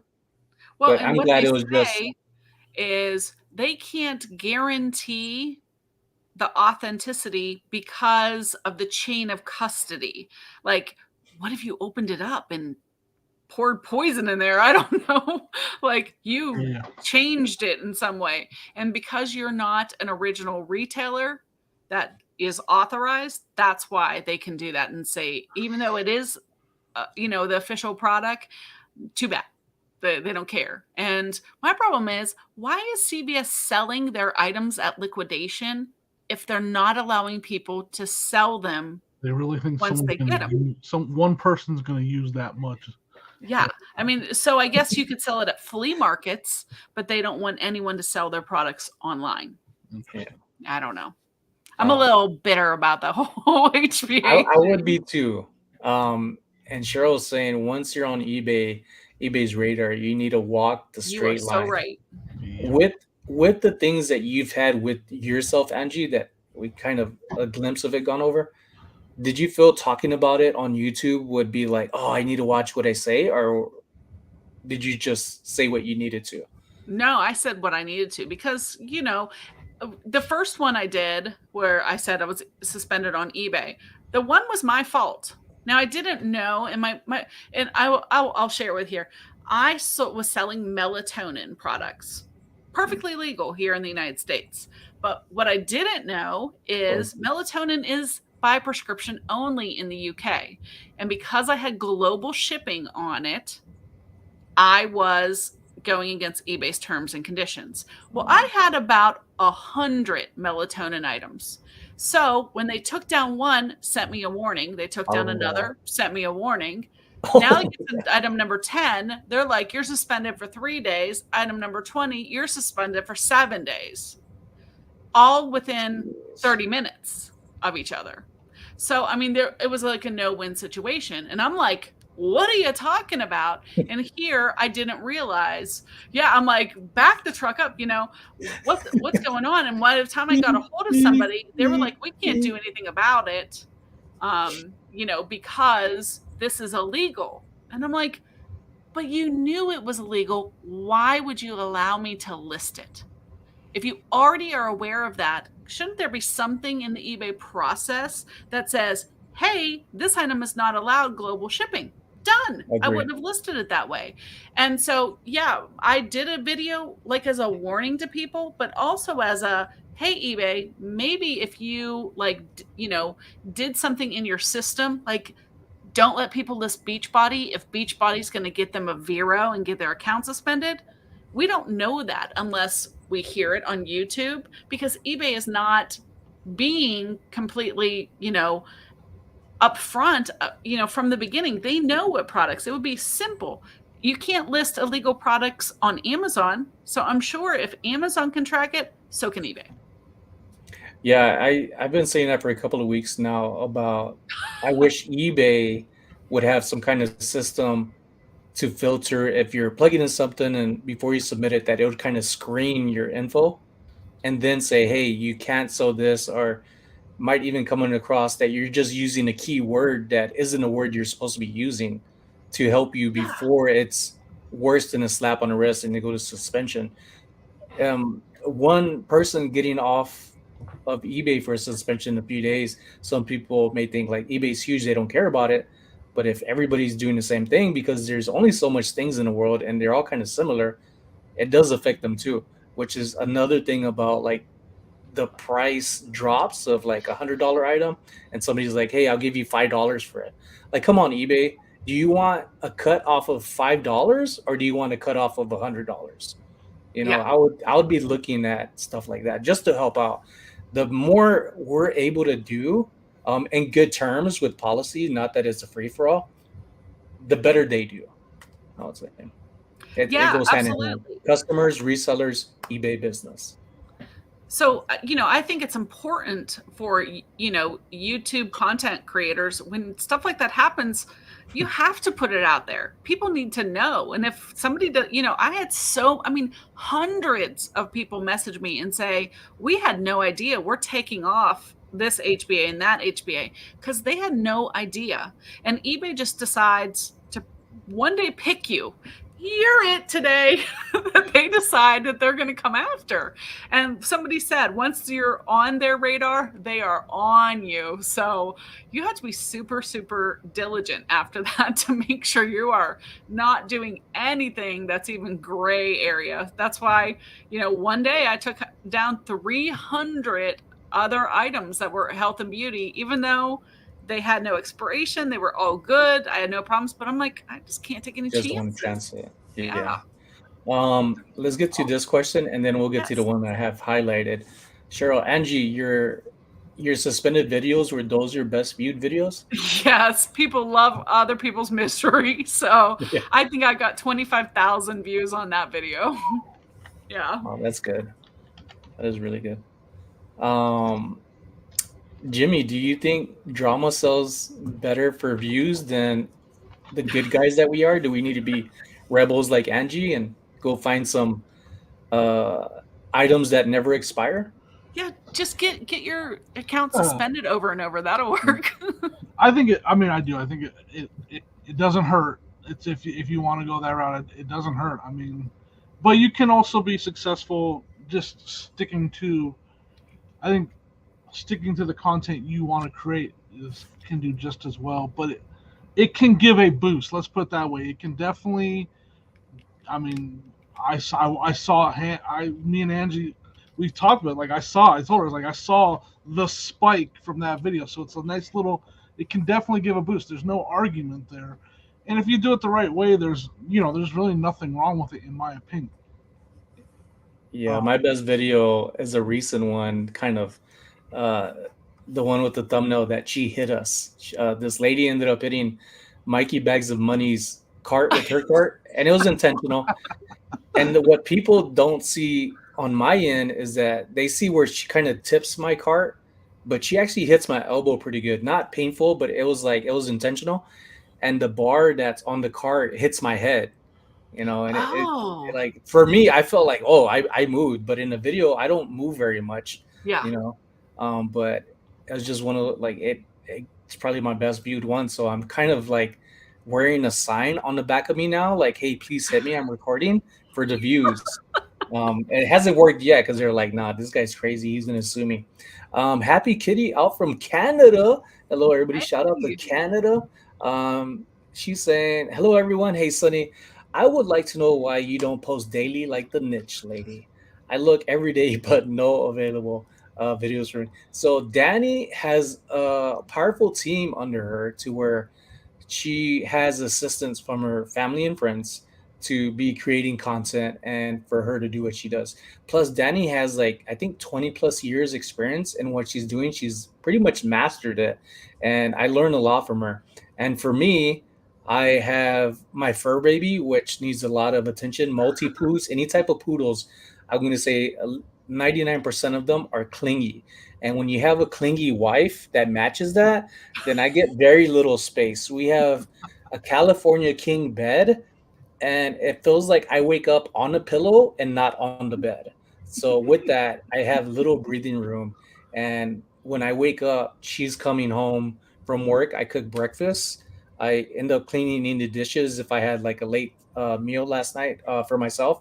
And then on top of that, I'm trying to list stuff, create videos, and then trying to work out recently. Been exercising a little bit more, trying to just get in better health, not so much shape. I just want to feel better about exercising, about myself with exercising. And then on top of that, I do want to spend time with family and friends. So I don't want to be overwhelmed. And that's what took me away from YouTube the first time, about a year that I was absent, because I just overwhelmed myself with way too much stuff and I just shut off. So that's the last thing I want to do when it comes to me and the content that I share. And then having Jimmy on lives on Thursdays, it's another thing. I feel like if I do too much and I shut off, I don't have Jimmy there, and he may look forward to it or may not. He hasn't told me, but he shows up, and if he shows up, I got to be here with my game face on because this is my channel, and I do my best to represent me as just as good as the people that come on. Sonny, how long does it take you to edit a video? Last night's video for tomorrow took me 3 hours. What about you, Jimmy? So the one I dropped today, again, I've simplified things a lot. It took me an hour and a half. Yeah. The one that I put out today took me an hour and a half. See, I think we would all love to be the niche lady. Honestly, if I could put out a video every day, that would be amazing. But you don't realize, as a content creator and as a business person as well, as a content creator, we answer messages. We have to think of the ideas, film the ideas, edit the videos, come up with the thumbnails, upload the videos, answer every comment, post on Instagram. It's a very, very time-consuming hobby, And so, if you're running a business as well, it's all a matter of time and balancing your life. Yep. And I just can't balance my life and do a video every day. It's just, there's just not enough hours in the day, unfortunately. Doing lives is great because we're just hanging out. We chat about whatever. If it was live, we could do that every single day. But, content creation, unfortunately, it's very, very much time consuming. I think the key thing you said there was hobby, because it's not all about money. We all agree on that, and I actually, because I feel like that's what it goes to. But we're, I don't want to speak for Danny, but it's not just a hobby for her with the amount of views her videos are getting. We'll put it that way. There's some monetary gain there. For her to put out a video, and possibly that one video could do what we do in a day on eBay. If it can change your business, it can change. Then you can, if you want to use the word, justify your time for it, because you still have to survive. You still have to pay your bills, right? So it's a sensitive subject, and I don't want to say it's all about money, because it's not, because I enjoy doing the videos, but at the end of the day, I got to make my eBay store, and what I'm doing on eBay is way more important right now, because I have to pay my bills, because eBay pays my bills. If YouTube starts helping with that more, because there's more views, then I can change my strategy on it. And again, it's a sensitive subject, and I don't want to make it all about money, but there's some facts there. There are. But it's about money too. No, it is. Because right now, for all of us, it's a hobby. If it became, if you're big like Philly Flipper, who's in the chat, Noah, but once you start growing to that kind of level where you're getting consistently thousands of views, that's a different, then it's more of your job, not just a hobby. Yeah. Mel, do you think with all these new platforms they will ever reel eBay in a little, as in changing? I don't think so. I think they're old school enough to, when they make changes, they do think about it. It may not be the changes we want, but it's their business and they get to run it the way they want. But when it comes to eBay, now I'll never bash them. I wish there would be some things that would help us out as resellers and customers too. For example, I had a guy cancel an order, right? A return request. actually Right. return request. And then he canceled the return request. So case is closed. Right. But then he's messaging me saying, hey, you need to buy me a label. And I said, well, you just canceled your cancellation. So rather than just like hands are washed, hands are clean, I'm good. Right. I don't care about that because that's not the way I live with. I've said this before, looking over your shoulder. I don't want to look over my shoulder. That was my teenage years. So as an adult, I want to do the right thing. I messaged eBay. It took 3 weeks. 3 weeks until they finally said, hey, we're going to step in and help resolve this. And we're going to have the person send back the hats. And I'll refund them once I receive it. I'm like, cool. But they made it seem like they only helped because he kept complaining to them when I messaged them. But he doesn't see that, and things like that with the way this person was. My listing was perfect. Photos are great. I did the best I could. I'm not going to go into the embroidery is hatch stitched this way, and the blue isn't like a sky blue. It's like Philly Flipper Paul's waterless watery eye blue. Like, no, you can't be that detailed because it gets too nuts. So I think eBay, some things will change. A good example with the change, they did change actually a little bit. Whatnot, their auction, eBay's doing auctions now, so that's one of them. Yeah, I mean, my only problem with what Angie talked about earlier with the Vero stuff, I love eBay. I'm all eBay. I just wish they weren't so strict when it comes to, like, reach out to me, talk to me about what I'm doing wrong. Even if I'm allowed to list it and I shouldn't be, fine. But don't come in with the stick and just start hitting me. Like, slow down. Let's talk about this. That. You know what I mean? Like, let's figure out if we can work together and resolve this. I'll take the listings down. Like, give me a chance. They just came in and just boom, boom, boom, boom, boom. Yeah. So that's my problem. And that's, if I wish they would change one thing, is especially an experienced seller like Angie. Like, come on, she's been selling there for years. She's probably a great seller for them. Made them a bunch of money too. Like, don't be so harsh. Yeah. Don't get me wrong. I love eBay. eBay has made it so that I'm my own boss. eBay, I don't have enough good things to say about eBay. They give me a platform to sell my stuff that if I had to sell it locally, I'd make $20. I could sell for hundreds of dollars. I mean, it's great. I have no problem with the fees or anything like that, but the communication is the biggest thing. Yeah. And, I think they're working on it, but as big of a company as they are, of course, they're going to make mistakes and they're going to do things the wrong way. And we can only hope to make them aware of it so that they can make new policies in the future. That's what I hope. Yeah. Yeah. Oh, no, something about the Vero earlier, because I think this is a Vero, right? Isn't Coach a Vero? I could be wrong. Something about Vero with all these apps coming up, say like List Perfectly, and just apps entirely, how it makes things easier. Imagine if somebody put an app together that reads your listing, finds that Vero, and then warns you. That would be some pretty good money. But the thing with that, what if once you have an update, a few seconds later, a company submitting, hey, this Vero is going to be a hit list and it's not updated on that phone. So a lot of little things to consider, but that would be pretty cool. Pretty cool. Because they have a Vero list technically, but those are only the people who actually contacted eBay and said, we don't want you to sell this. But look at my CVS thing. CVS is not on the Vero list, but they still, and they didn't say it was counterfeit or anything else. They said, we're just letting you know it's expired, even though it doesn't have an expiration date. There's no, things like that. There's never going to be a list for that. It's just random, unfortunately. And then the company, what kind of liability will they have if they don't catch your Vero and your account gets suspended? Yeah. But it would be great. Why can't eBay do that? It would be like crazy thought. Crazy good thought. Good action. Angie, do you cross list? Mostly no. I did, I do have some things that I will sell Facebook Marketplace, especially local, larger items. I do Poshmark for boots and things like that because you can't beat the shipping rate for 2 to 5 pounds.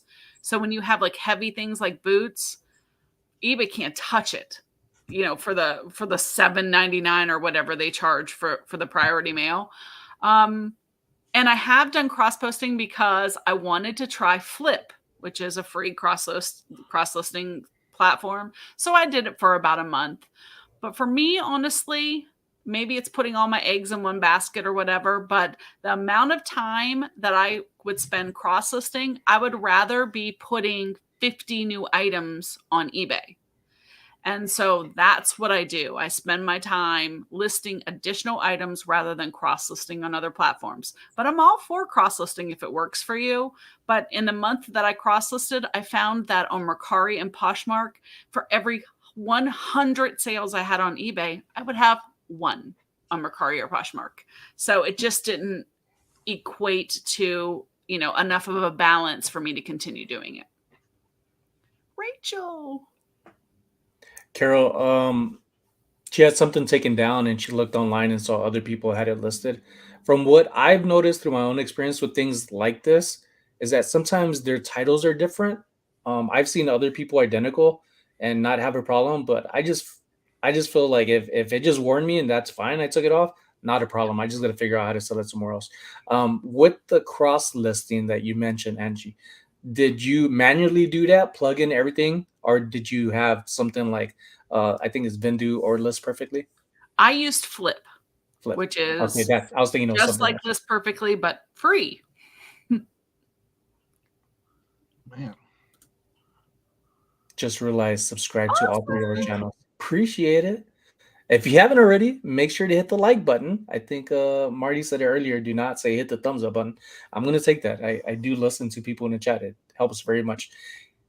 Tap the like button and subscribe if you haven't already. And make sure to follow these 2 amazing people. And Kristen, who was on earlier, and she was just speechless that she couldn't get much of anything said. Oh, yes. Our poodle wakes up every 2 hours, so he's so needy. Aww. Oh, cute. We got Mr. Blue Eyes himself. Paul, wow, 3 minutes. Paul, that's why he's the master. We need to learn from him. Paul is also the same guy. I think a year ago he said the fastest shipping is why he's so good is because he delivers it himself. He is the Santa Claus of eBay resellers and delivering packages. True story. He did say he delivers his stuff himself. Lorraine says, yes, just don't burn out. It's not worth it. I agree. Yeah. Not understand. I don't even know how much work goes into it. There's a lot of work, especially when you think things are smooth in editing and you're trying to find something within a few seconds or a few minutes to make it tell the story of what it needs to be. There's been several times in my videos where something comes up later on, but it goes better or it helps me plug in something that I feel like I didn't say. So sometimes the videos are rearranged to help me share the same point that I'm trying to put out, or just make the video a little better, but not anything that is like a lie. It's pretty much as honest as can be. It's recorded. What's up, Matthew Pate? Hey. Why is there so much uproar about content creators getting a larger percentage of sales because of their YouTube channels? I don't. I think a little bit is jealousy.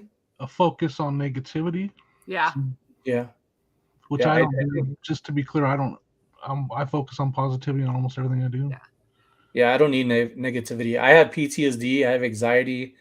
I've suffered with depression to the max, and I'll keep it as that. But for me, I can't deal with negativity. I could hear people, and if they have an attitude about something, I could hear them. But if it's pushing hate or dislike on people or calling somebody wrong for doing something their own way, I kind of give them a little bit of attention just to see if it's going to change, because I'm a Libra and I'm always trying to balance things. So I'm like trying to what's it called, optimistic, trying to be optimistic, but sometimes it doesn't work out no matter how nice of a person you feel you are. Some things aren't just for you, and I'd rather be with people that I just feel good seeing, hearing, and even if it's just in the background where I'm working, I just feel good. It feels like they're there, and it's comforting. But with the uproar, I said this, I think about a month or two ago, with people that grow their content, whether it's on YouTube, TikTok, whatever have you. When you start this, aren't you trying to make these new doors that weren't there before to help you just live a little easier? People aren't trying to live harder. They're trying to make it easier. So if you growing a channel helps you get better sales, shouldn't you applaud them? Isn't that what you want in a way? I know I do, so I applaud people. If it helps them, cool. I'm still learning from them, and I do want things easier. I don't want things given. I want to earn it. But there's just different types of people who have the wrong focus, like Jimmy said. Their focus is negativity. And everybody has a different percentage of sales. I think you're in competition with yourself, doing better than you did last month. So I tell this all the time on my channel. I have a lot of sales and I have a big inventory, but that doesn't mean you have to. Your journey is your journey. This is mine. And so if we can, if I can help you grow your business 10%, yay. That was exactly what we wanted to do, because it's your business and your items. Don't worry about what other people are doing, focus on yourself. So are y'all monetized? Yeah, I think that there's an in-depth answer to that. I mean, monetization doesn't mean you're making money. I'm not afraid to share my numbers. My best month on YouTube has been $180 in a month. Yeah. And to give you an idea, I mean, it's not a big mystery. For every 10,000 views, 10,000 views, a reseller will make $100. There's a number breakdown that you can do. So when I say Danny's making, it's because the amount of views that I know that she's doing well. Yeah. Because the breakdown is there. And when you get monetized on YouTube, what you find out is you still have a lot of work to do for it to actually to help you with your income. Mm-hmm. And so, we're both monetized, but it's not 180. Last month was my best month ever. Woohoo! You could buy a whole couple video games with that. Right. Depends what video games. Maybe your electric bill. Maybe. Oof, my electric bill lasts. No, I wouldn't have paid my electric bill last month. It was like 500 and something. Gail just asked at the bottom, monetization means you can add ads to your video, or you can get super chats in the chat like this, and it's money that you make from YouTube through the ads that are in your videos. But you don't literally percentage of a penny for every ad. Like, it's not even a full penny. Yeah, that's why when people say they're making pennies, it's literally making pennies, which is why one of the comments earlier is like, should I delete my videos? And Jimmy had the answer that I was going to say if nobody else did. No, if it's the same type of content that reflects what you're doing. And also, I'm the type of person that likes to see people grow, and not just you come out of the blue because you got it all together. Good for you. But I've always been an underdog. I've always applauded underdogs, and I've always liked to see people just grow. And it's like, yes, I was there when they started. That's how I am. Some people are different. Some people are like, oh, they're cool, and I'm going to jump on the bandwagon. Fine, whatever works for you. I jump on the bandwagons at times, and sometimes I jump off of it because it's not what I want. The hype sometimes isn't what it is, but people could learn from everybody, regardless of yelling, the tone, what they're wearing, what they're flashing. There's something to learn that could help you if you want to become a content creator or even a person, how to be and how not to be. I see 2 members in here. Paul Philly Flipper. I am really down, and I'm working on an animation. Carrie's here too. What's up, Carrie? Carrie's here. the master at of the TikTok. Yeah, he is the master. Ancillary package. Zicket, I'll tell you that for 3 years I put more money into this than I made. So it's a hobby as far as and at the end of the day, I've put way more money into this than I've ever made on YouTube. So right now it's a hobby. If disagree. y'all could take a guess. One of my best months was last month, but you could take a guess of how much I made. You made? Yeah. Does it include super chats? Yeah, usually does include all together. One thing about the super chats and things, folks, those don't come right away. Like you may deposit it in there. They're welcomed if you want to send me some thrift and flea market money. Good, but I usually just use that money to get some giveaways anyway. But or work on projects of my own, like hats and things, which is going to come end of next month. I'm going to try to work on a Shopify. Mikey Bags of Money was like, hey, you need to get on it. Somebody else pushed them on Shopify because it links up with YouTube to where it pops up in your videos. So I'm working on that because I have the stuff to do it. I just need to put it all together. I was going to say, Philly Flipper, Paul, thank you so much for becoming a member, my dude. Appreciate it. Memberships are only $1.99. You could cancel at any time, but just know that first $1.99 is staying in there. There's no refunds, okay? And you could last as long as you want, month after month. I do try my best to upgrade welcomes in the private community chat for members only, as well as just not being too much of a salesman on it.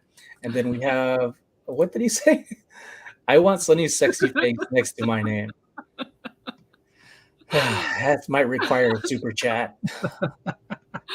Hi, Rosie, Angel. Yeah, they got to meet. I'm glad it introduced them, Harry and Dawn, to what Mikey started, the reseller cartel here in Las Vegas. It's a growing group, and I'm glad that here in the community and resellers all over. I know Jimmy, Kristen, Lady Lungjunk, Danica, and other people are getting together, and I'm like, yes. Like this is going on in other places, and it's kind of cool that people are linking together. It's just fun when there's more than one person. It's okay by yourself, but when there's a group of people, even two, like it just makes it much more memorable and fun and like joke around. So Jimmy to be with Sonia and me experiencing them together when they go out searching, they really are the best of friends. Like they joke as nothing where they argue, and a really, really good loving couple. I'm glad to have them over. I had a lot of fun, and so did Tip. Tip was trying to hump one of them. I won't say who. Oh no. Yeah, great advice. Never compares your chapter one to another's. Exactly. Kay Luttrell, thank you so much for double click. Thanks so very much for becoming a member. Paul Philly Flipper was my 20th member to be added, and you were 21K. I'll never forget. Nelly is going to be my number one, and Nelly was also Mikey Bags of Money number one. So that's pretty cool. That's awesome. Yeah, it makes me want to cry, tell you the truth. To my wife, like, I got a member. She was like, people really like you, and I'm like, yeah, they do. People really like me. They really like me.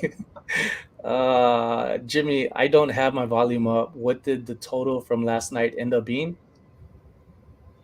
Wasn't it like $6,000 or something like that? So we got the GoFundMe is up to close to 6,000. Nice. And it was at just below 2,000 when we started. So that's wonderful.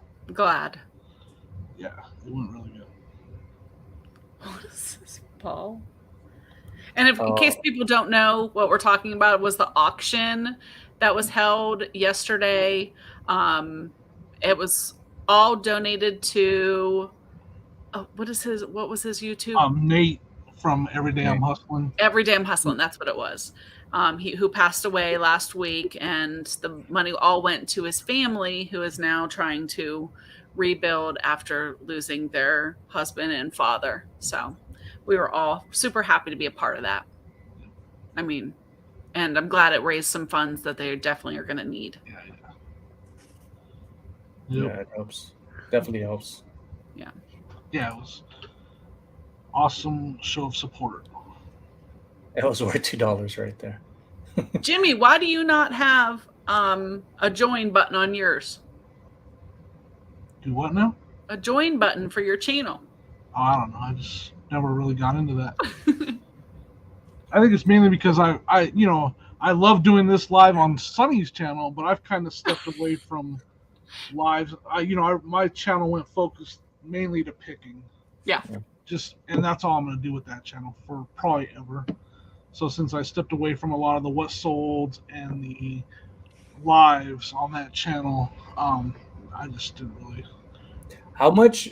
Speaking of channels, both of you, late ma'am and sir, how much content do you have? Certain days, Angie, that you put out, and what you put out on certain days? That would be a good idea. The goal is Monday to do a what sold. I do a live on Wednesday with Bobby the Cap Guy. We've done that, gosh, almost 2 years now. We've been doing that. We did take a break for a couple months last year because I had surgery, and I just had to take a break from YouTube for like 5 months altogether. We do that, and now I do, thanks to my mom. My mom wrangled me into doing an auction. It's like a live sale and auction on Saturday nights. Mm-hmm. My mom is the queen. She loves auctions. So I said, all right, I'll do it. And I said, as long as people are coming, and they want to come, I will do it. So I do that on Saturday. But I really want to get where I'm, consistently doing besides the lives, doing 3 days a week of content. And I keep saying, yes, I'm going to start doing that. And after, going to the FlipCon, I'm like, yes, I'm going to do that. And I'm already failing. So I'm intending to do that a lot. On my Old School Flips channel, I drop 2 a week, every Thursday at 10 a.m. Mountain Time and every Sunday at 10 a.m. Mountain Time. And that sticking to that schedule has helped so much. Yeah. That's what I'm just going to set a schedule, and then that's it. I'm going to have something come out no matter what. Do y'all optimize or make use of community tab? I see that you do. I do not use it. I've never used it. I've done it a little bit, but mostly to promote other people. Like if I see they're having something, I'll put something on there. But I think the community tab is definitely better once you have members, because then it's something your members go to as a feature for them, which I don't have that yet. So you get there. How much? What do you need to get there? Oh, I can do it. I just haven't yet. Yeah. And do you have a join button? Because you asked Jimmy. No, not yet. I just haven't set that up yet. I don't know why. I just with the amount of content you're already sharing that you just said, do you feel you could do more or want to do more, add more videos in a week? Yeah, for sure. I mean, for me, I would love to do, I like the what solds and the sourcing things, but I would really like to do more evergreen teaching videos on a more consistent basis. So I would like one of my days a week to be, on shipping, on tips and tricks, on, how to do things better, for more beginner eBayers, because you always want to at least for me, you always want to do videos for your subscribers, but there's way more people not subscribed to you than are. And so I think, helping people how to ship first class or whatever on eBay, I want to be able to reach those people more as well, and just have that as part of my channel more. So that's the biggest thing. I would like to schedule that more in. It's just a matter of finding the time. For those who are, because I just learned about this recently, about finding information of how do you know who are subscribers versus non-subscribers, non-subscribed viewers. Mm-hmm. Where do you find that information? So for people that are how do you know that? You can go into your YouTube. If you go into the YouTube analytics page, all of that information is shown on there. just as a general, you can find it like overall for your channel, but even every video, you can see the age range of the people who see your videos, how many people are subscribers, where they found you, like if it came from just from your page or YouTube recommended them or everything. There's so much information in your good YouTube analytics. Definitely take a look at that. That will help you for sure. Yeah. Jimmy, question. Yeah, I saw that earlier and I was thinking Boulder, Colorado. Yeah, there's a Boulder City, Boulder swap meet. We're taking over, which is good because if we're using hashtags for it, people over there might come over to Vegas on the intranets. I'm gonna be hitting the high flea market here. Hi Nelly, we were just talking good about you, that you're my number one and Mikey's number one. So Nelly, I was talking about question from Miss Canada herself, Happy Kitty. Question: on average, with selling part-time, do you think a person could make $500 profit after expenses? And they did say per week later on, so they're at per week is what they're asking. I mean, it definitely can be done. 500 profit per week is definitely it's gonna be some work part-time for sure. That's a decent number, but it's definitely very doable. Very. Yeah. Well, think about it this way. If you buy items and say you typically get them for 10%. So basically you make 10 times your money. So you're buying items for $1, selling them for 10. At that point, your expenses with all your fees, eBay fees, shipping and everything will probably average about 50%. No, that seems like a lot, but that's your fees, your shipping, everything. So that would mean you'd need to sell $1,000 a week to make about $500 in profit. Assuming you got to keep your cost of your items way low. But in that scenario, you'd need about $1,000 a week. Well, then you have to look at your average sale price. If your average sale price is $20 an item, that tells you how many items you need to sell for that week. So you need, that's what you need to plan on.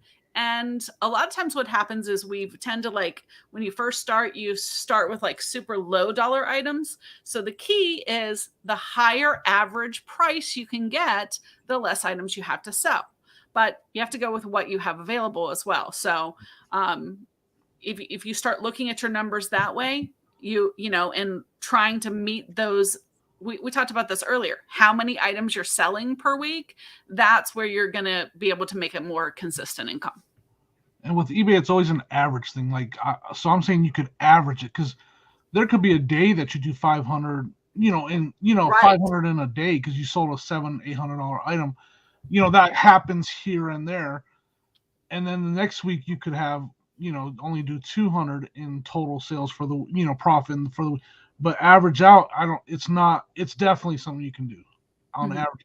And as you get better at finding the things, as you get better at finding things that sell for a higher. Yes. Rate. So, I mean, there's numbers to break down, but as you improve and as your sourcing gets better, it gets a lot easier to get to that number. Absolutely. Do y'all know your average sale price? Mine's just below 40. Wow. Yeah. That's really good. Lately mine's about 28. I just did mine and I'm pretty surprised. How much? $49.23. Wow. It was before that pretty good at 40 to 45. And I haven't checked it. And again, I only have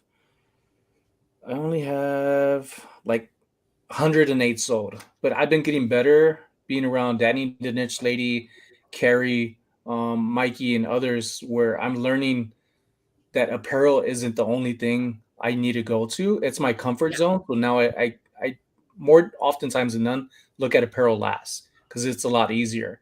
And I'd rather go find the other stuff because I feel like I'm just going to find better things, higher value items. But there are apparel out there where I make $100 and something off of a $5 hat. There are some gems out there, not always like that, but there are some things out there in apparel where it's just like, geez, I would have never have known that. But exactly. I don't think it's luck. I just think it's random. You find what you find because you're there. you applied yourself. You're not gonna find nothing if you never get out the door. But Johnny, Cajun Roots Reseller, the return of Johnny, Yes. he gets everything online. He rarely goes out to the bins or thrift stores, and from what he says, he's very successful. So I believe him. So you don't have to go out to thrift stores, garage sales, yard sales. Just make use of what you have, especially a smartphone. It's only as smart as the user. You could get all the apps you want, but it doesn't change a thing. Anybody on Whatnot, Carol D. Not anymore. Not in months. I think I just got I got a letter for them that I guess I forgot to ship something. And they're mad at me.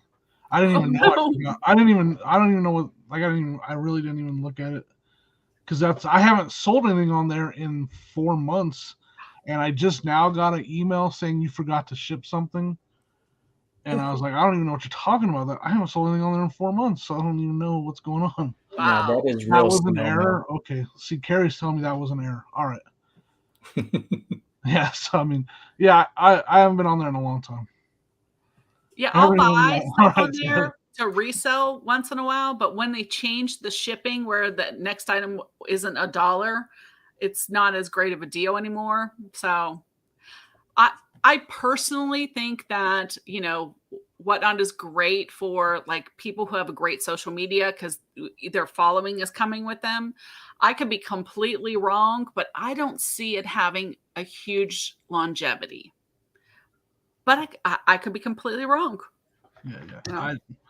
I'm on the fence about it for sure. I'm on the fence about it. Yeah, it's probably been around 2 months for myself.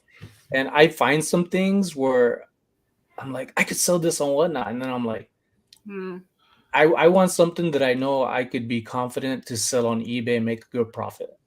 But if it's a slow sell and I happen to jump back on Whatnot, then I know I could list that on there. But when I started, I was doing things starting at $1. And some of it was good. It was a hit or miss. One thing sold for $1. Something that I expected wasn't going to sell for $1 sold for like $20. So it's a different customer base on Whatnot. But people do come in, and like on eBay here compared to Whatnot on YouTube, 59 people in here. If you haven't already, make sure to like, subscribe, hit the thumbs up button. On Whatnot, numbers are popping up and down, and it's like every 30 seconds you got to say, hey, if you're not following me, make sure to follow me. Hey, and you're repeating the rules over and over because there's so much people jumping on Whatnot that's new.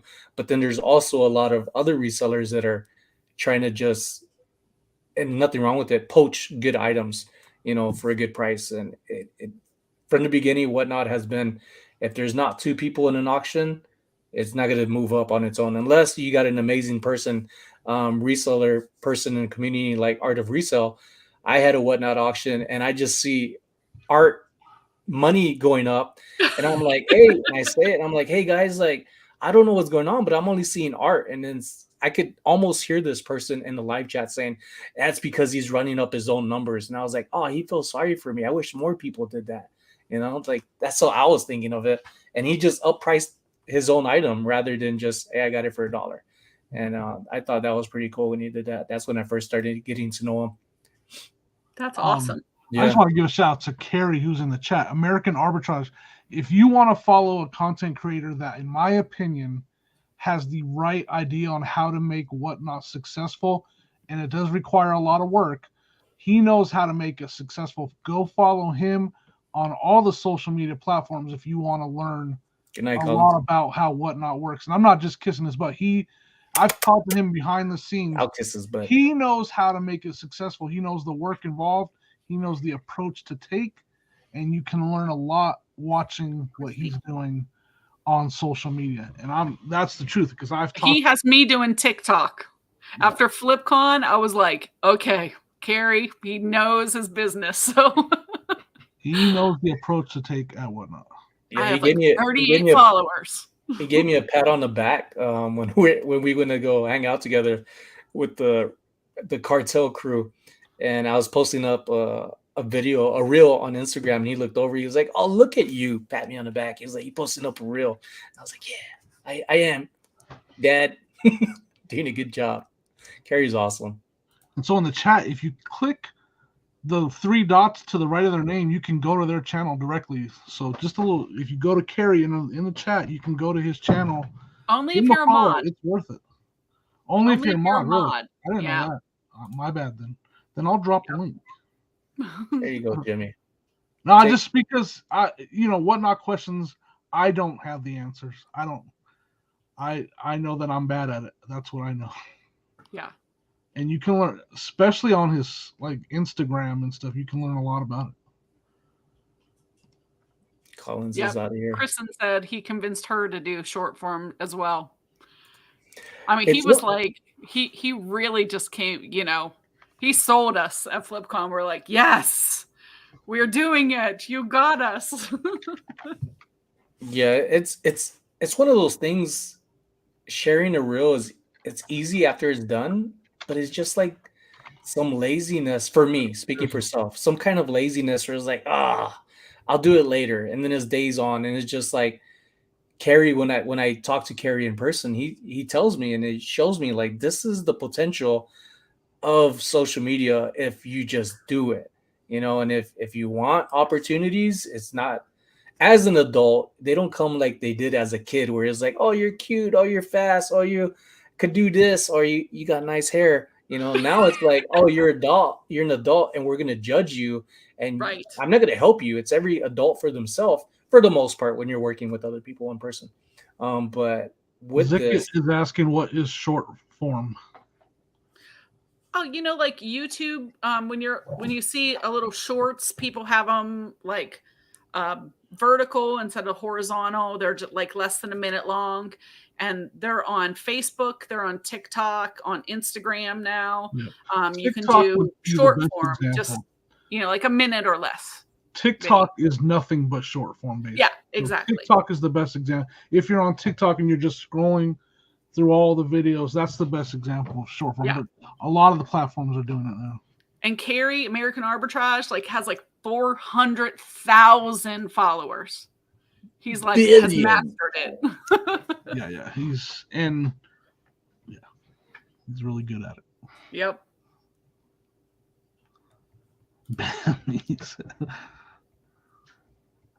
For sure. Where's Miss Lachey? It just disappeared. If your goal was $600 per week, how many items and what price would you need to sell? Yeah. Again, I'm not. That's why I backed away from teaching. I couldn't even start to break that down. I mean, there's a lot of factors involved, like how much you buy the items for, how much you're selling them for. If you're getting clothes and they're only selling for $10 a piece, and you paid $1 a piece for them, you figure you're going to have to sell at $600.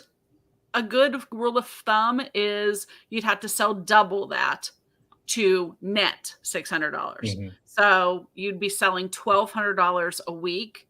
And if you at $10 an item, that's 160 items. So you really need to get your money up, to have a little bit better quality items, so you don't have to sell nearly as many, because 160 items a week is a lot. And so, there's a lot of factors in it. So it's something you definitely can do, but you just kind of run your numbers. Yep. Some items won't sell as fast as you would like.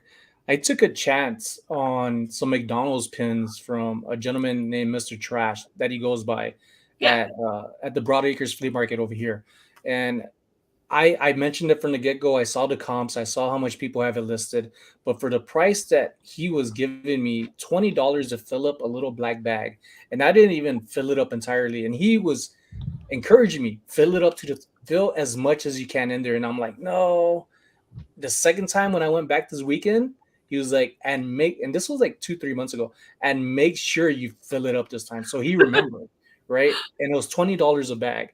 I went with Carrie American Arbitrage. I'll have that video out in a few days of our video together, our second one. So I was telling Carrie, rather than it be in front of Mr. Trash, it's kind of disrespectful if you brag about what you're making off of somebody that you did something like that on.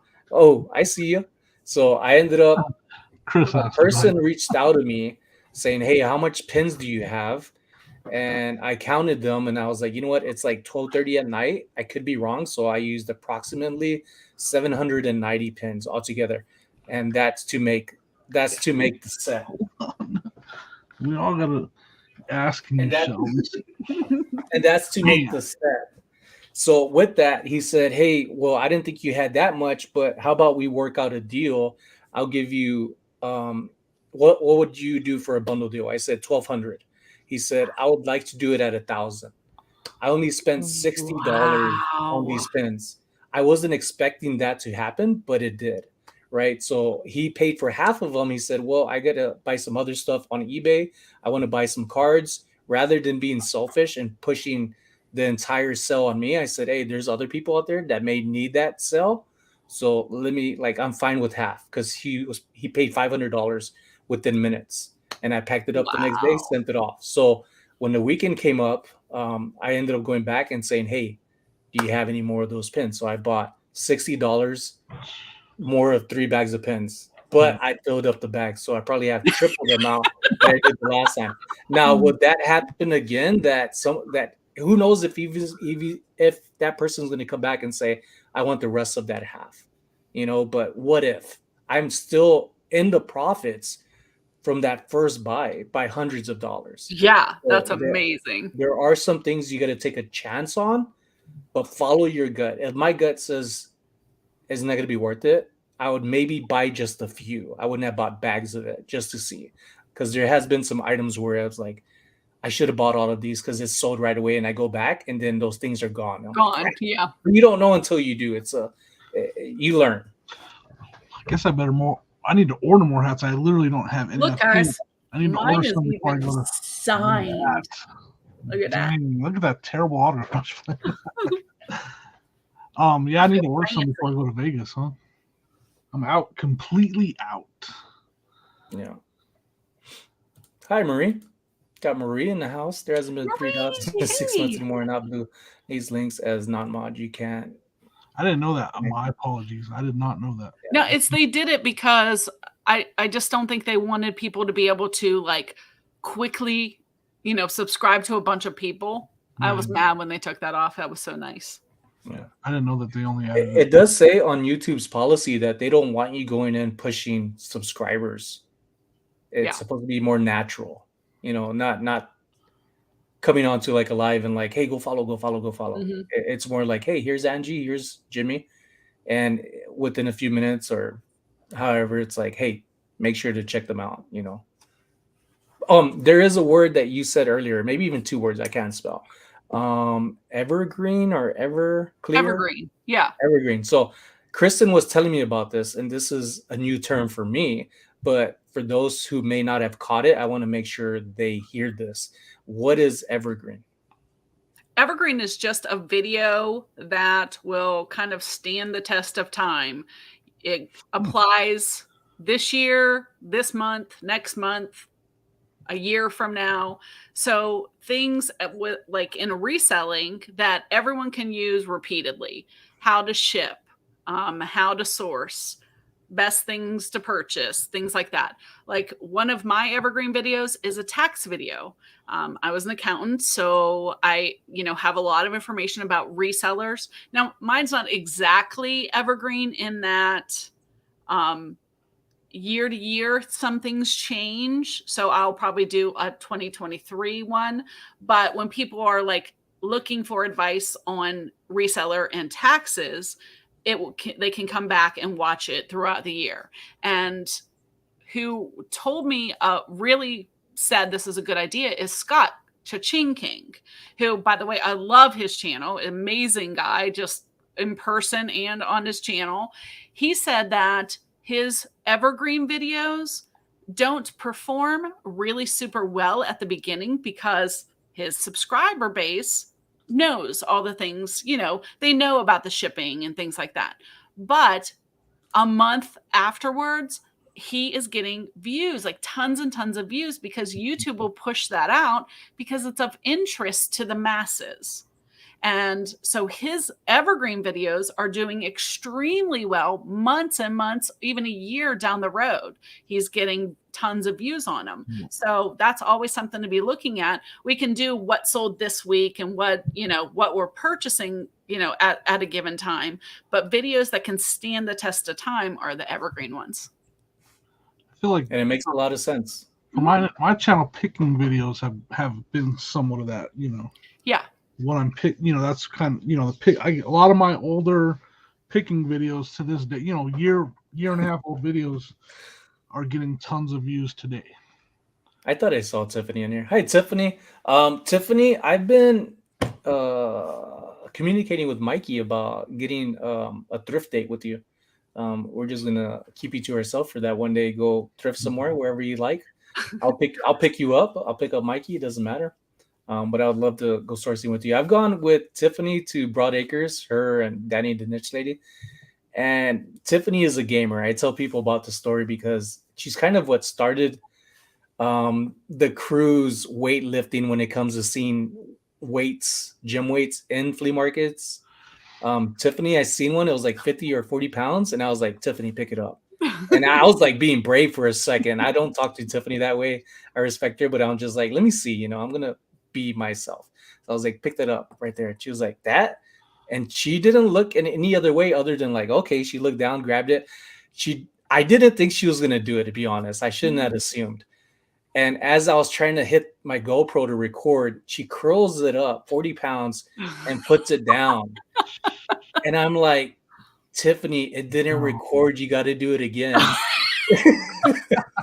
So she, without hesitation, without any face, like expression. Yeah, not like, oh, are you kidding me? She was just like, all right, like she went for it. And Tiffany is a gamer. Ever since then, there's been weights, and now Angel, I'm glad when they're together. I wasn't there with them the entire time. Crystal's side of the story, Crystal Rosie's closet, Danny's, Mikey's. And that's it. Angel's in there with her, but right. I saw that they kept the tradition of the dumbbells. I saw Angel doing some curls, and I was like, all right, that's nice. That there's something within the group that still carries forward like a little tradition. It's pretty fun when you get a source with people. I'm telling you, it's a lot of fun. Yeah. And we know each other very, very well, but we're different in every way. We don't look for the same thing. Here we go. Yeah, Crystal and Angel, Low Life LV. I love your videos, family. Cart was fun. Oh, who do we got here? Junk Monkey. I think I seen your name earlier too. I didn't say hello, but hello. Lorraine saying hello to Tiff. Said eBay was my role, but buy them. Buy them all. Let me see what's in here, folks, because it is over the 2-hour mark. I don't want to keep these folks up. They're probably going to go on YouTube and watch the football replay.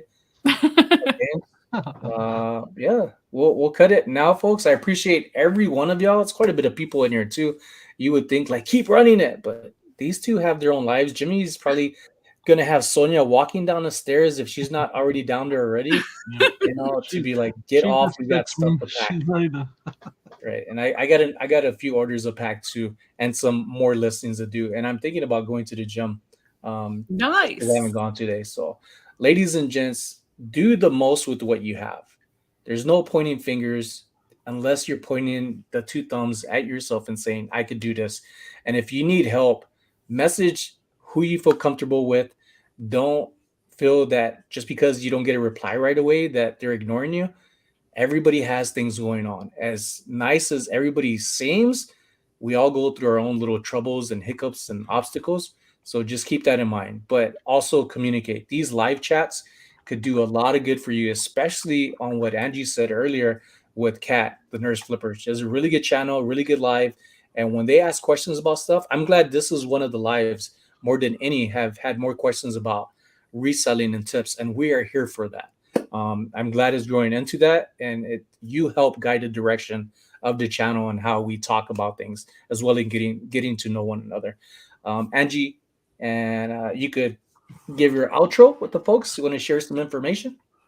Absolutely. Kristen, if you could share the link to your podcast for y'all. I just shared it.